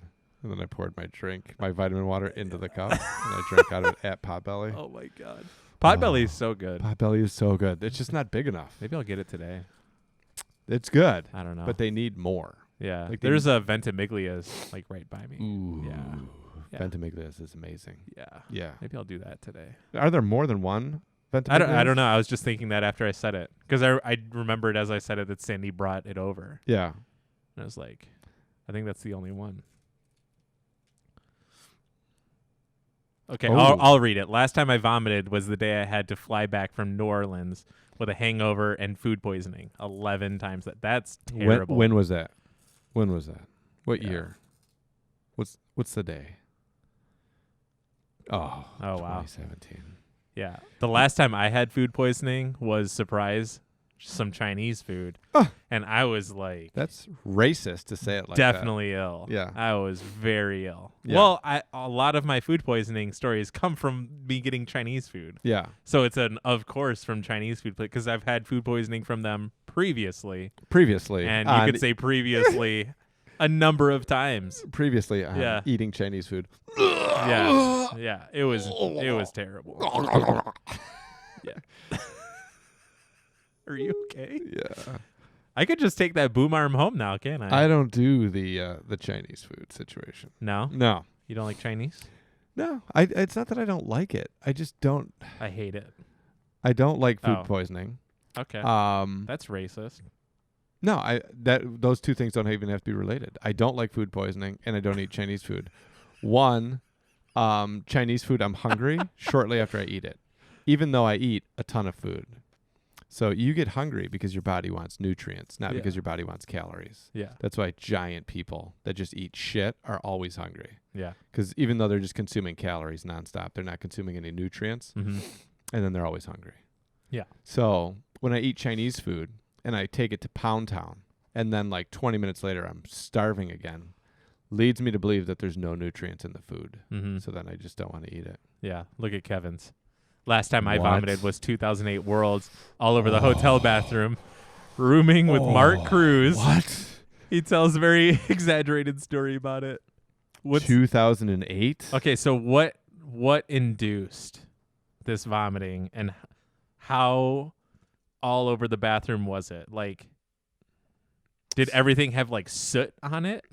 One time when I was working horses, I ate 2 double whoppers when the double whopper first came out. Oh my God. It was an insane amount of food. Yeah. Like before, like whoppers were like a millimeter thick. Like they were like real. And then you got a double whopper and it was oh like, my God. what the fuck? So you had like this thing? Yeah. So I got stoned. Yeah. And like literally was just like zoned out eating. Yeah. And just pounded 2 fucking double whoppers. And then we all got like food poisoning. We Bad alcohol and heartburn. We were in the hotel. Okay, God. Everybody got like food poisoning. Yeah. So one guy's on the toilet, and then I had to throw up. Another guy was throwing up in the garbage can. It was terrible. So I went in like while the guy was on the toilet and threw up into the sink. But it was just like it was in the morning. Like I ate the Whoppers, went to sleep, woke up in the morning sick. We were all super sick, and we were in. How many of there were you? There were 3 of us in the room. We were at this horse show in fucking Pennsylvania. Okay. In this shithole. Yeah. Like this guy that we knew that we were like friendly with asked us to work this horse show because he didn't know anybody in Pennsylvania. So he's like, we'll put you up in a hotel, yada, yada, this and that. So we got there and then we all got fucking food poisoning. And I remember throwing up like very delicately into this sink.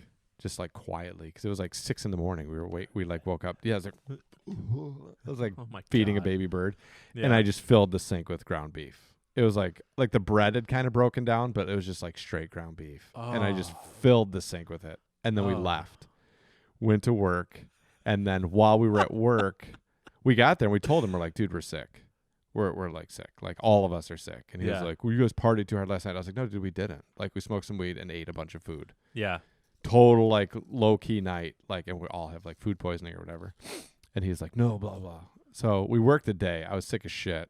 Worked that day, and then in the middle of the afternoon, he got a call that we were kicked out of the hotel because of the puke in the sink. Wow. Because of the double whoppers. Yeah. So then he explained to them that we all had food poisoning, and they let us like stay back in the hotel. Yeah. But yeah, it was terrible. It was a lot. That sounds awful. It was a lot.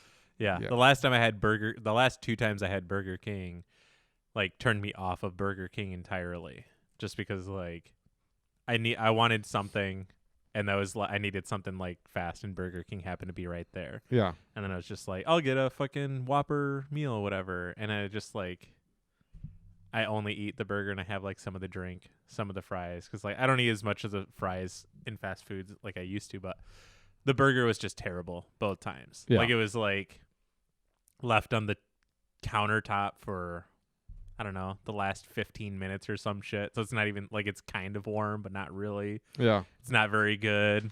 And then it's just like afterwards, I just feel like shit. I was like, cool. It wasn't like even fun like eating it. Yeah. And I feel like shit. So it was a loss. And then I had one more same instance. Like, I'm hungry and just Burger King happens to be right there. I'll just get a fucking burger, I guess. And then it was terrible again, just like the time before. It was like, I think I'm good. Yeah, I don't need a Burger King. Yeah. Yeah. Yeah. I would be surprised if you did eat it at Burger King after that story. Well, I did for a while. Did and you? I actually didn't give up on Burger King till I came back to Michigan. Oh. And then since I've come back to Michigan, the Burger King on, I think it's Main Street or Rochester Road by 12 Mile. Mm-hmm. And then the Burger King right here by Oakland Mall. Mm-hmm.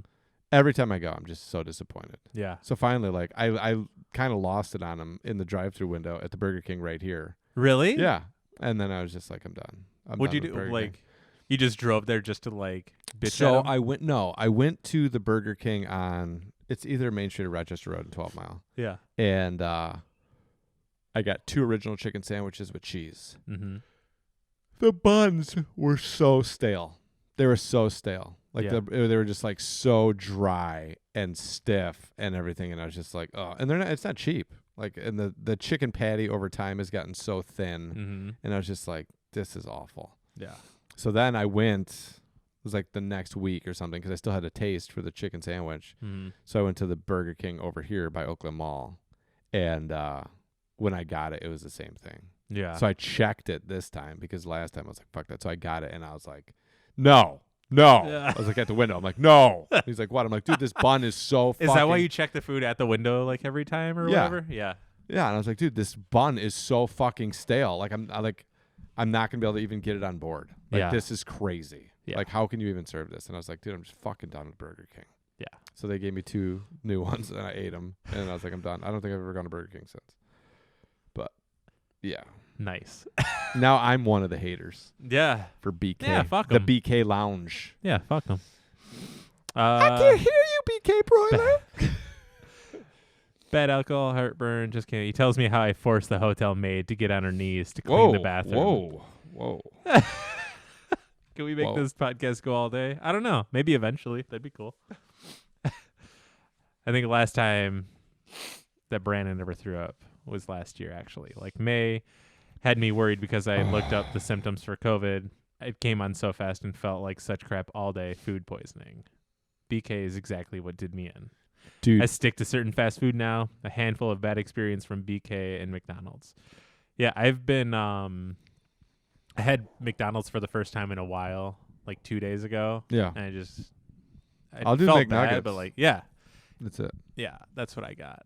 And then Arby's is like my go-to if I do like fast food. And the Bell. Yeah. Yeah. I haven't eaten as much Taco Bell lately. I've hardly eaten Taco Bell lately. We killed it last year, though. Yeah. Oh, we did a lot.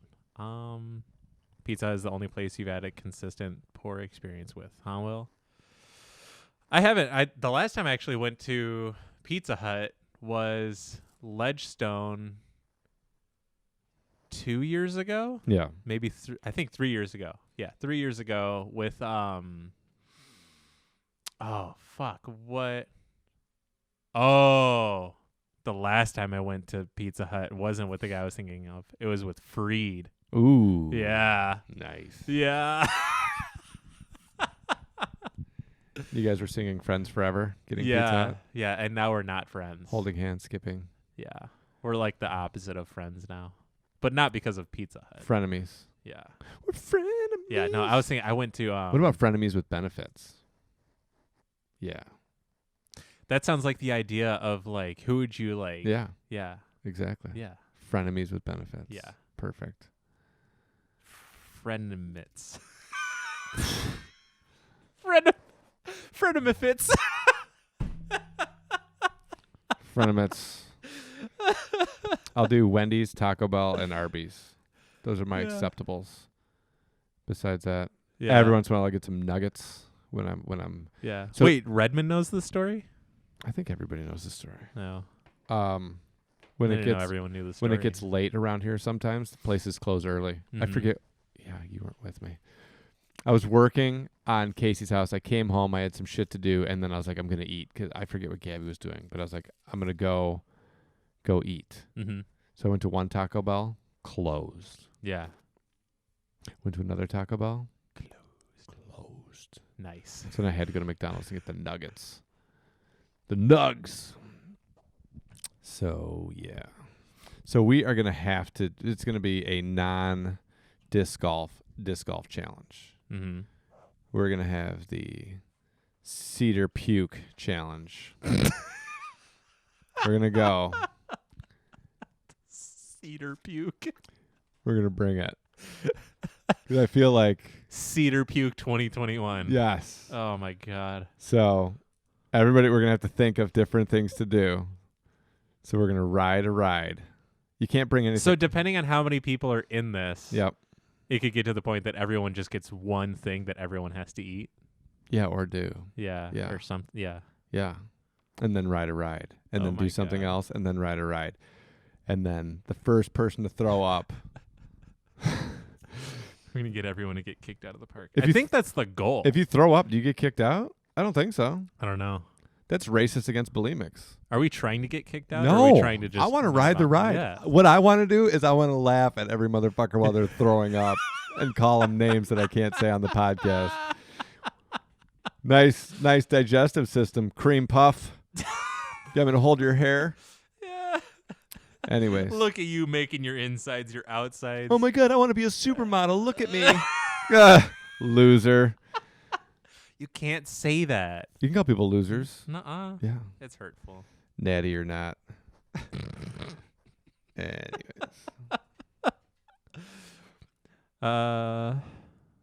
They need to adjust some COVID rules? I don't think that they will. No. I don't think that they're gonna one, they're gonna be pumped. Wait, over when were they open smashing. last year? I don't know. But they're gonna be open this year. Are you cold or do you just have a lot of hate? I got a lot of haters. They're gonna be open this year. We're gonna go to Cedar Point. I think that we should Oh, this is a done deal. Yeah. So we will have a Leviathan podcast road trip, like how Paige Pierce does her vacations that you can go on with her. Yeah. Yeah. We're going to have a podcast trip. You can come on the trip with us and participate in the challenge. Yeah. Yeah. That'd be a lot of fun. Yep. Yeah, we'll have to get like a pool together. You can register on Disc Golf Scene. The cedar. I think you should be able to do that. I think we should be able to post this up on Disc Golf Scene. Cedar Puke Challenge. Yeah. Cedar Puke 2021. Oh my God. Rob, will you please make a note of that somewhere? Oh my God. Or something. Yep. I can't bring myself to type it. So definitely you can't take any outside substances until once you pass through the gates.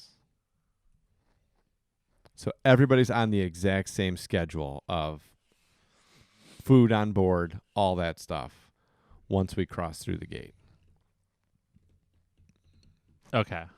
So we'll stop to get breakfast before we go in. Yeah. Because otherwise, you're going to pay $25 for breakfast. We can stop. There's a couple diners there that I've eaten at, IHOP or whatever. And we can all just pound up a giant fucking breakfast. Oh my God. Just enormous. And then go in. Or we just go to Ramshorn and we all get the country breakfast bowl. Yeah. Oh my God. Bring it. You got to finish the extra gravy. Yeah. And then after that, we just whatever. Smash some eggs. Who knows? I think you got to start the day with a raw egg. Oh my God.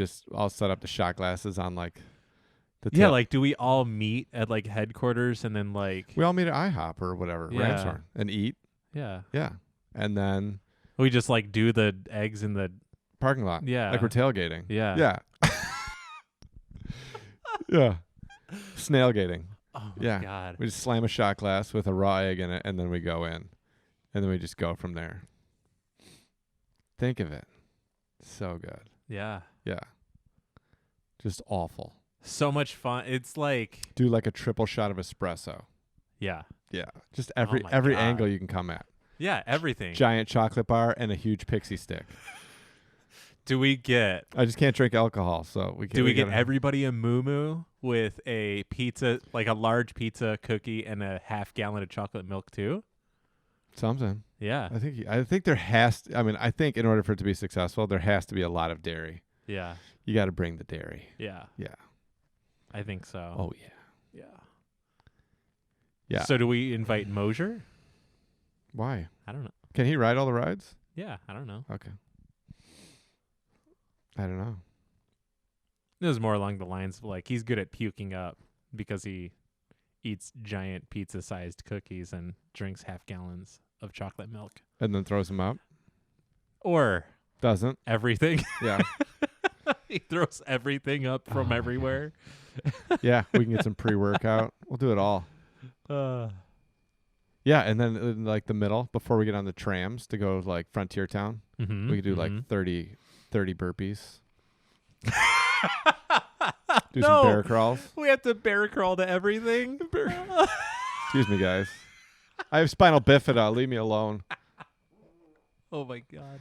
I'm getting and excited. You're pooping your pants. Getting excited just thinking about it. Oh my gosh. Anyways, if you have any interest in any thoughts, ideas, joining the questions, Leviathan, concerns, comments, rules, regulations, Leviathan podcast, making a road trip to Cedar Puke 2021. Yeah, tell your friends, family. I know who won't be impressed by it. Brothers, sister. Oh, they're disc golfers? Gabby. Oh. Are you going to bring her along? Yeah. Bring her along. She won't let me go to Cedar Point without her. There's no way. Yeah. She would fucking But lose if she goes, she has to participate in this. She has to. Good luck with that, Zach. Yeah. Yeah. She has to. I think you explained to her that she has to. Okay. Gabby, you have to. Oh, yeah. Kevin will be bringing in the longest puke-free streak. 2008. Yeah, he's your competition. I'm bringing in some weak-ass 2010 shit. Yeah. Yeah, you're weak AF. I'm the underdog. Yeah. And now, puking from the red corner. I love that, dude. When fucking Bruce Buffer's like 4 inches away from them, and he's just like yelling right at them. I think we need to find out, or like, who can be the best tailor for us to get like a podcast suit inspired by wallpaper. Yeah. Yeah. Or your grandma's curtains. Yeah. Yeah. Something. Yeah. I just want a suit that's glistening, but it's like you're not wood over there. Whatever the fuck that is. What is that? Wood paneling. Sure. Yeah, it's from the 70s, bro. Yeah. Yeah. Yeah. I want a wood panel suit. Sounds good. Sounds good. I think... Do we all wear matching shirts? Do we get t-shirts that say Cedar Puke 2021? Yeah, I think so. There he is. There he is. Yeah. Yes. Cedar Puke 2020. I don't know. It might get well, we'll see. We got plenty of time. All right, buddy, you ready to work out? Yeah. Are you guys ready to not work out with us? Yeah. Nice. All the haters. Anyways, yeah, this has been fun. Yeah, welcome back. We're back. Hopefully, this was much more entertaining and more. They said we were never exhilarating because here we are. We're back. It's better sound quality for you guys, and I really hope that this turns out good in post production. We've been here for years, and please invite your friends, family, the haters, and the haters. Bring the haters so we can hate on them. Bring the haters. All right, bye guys. Bye. Love you. Yeah.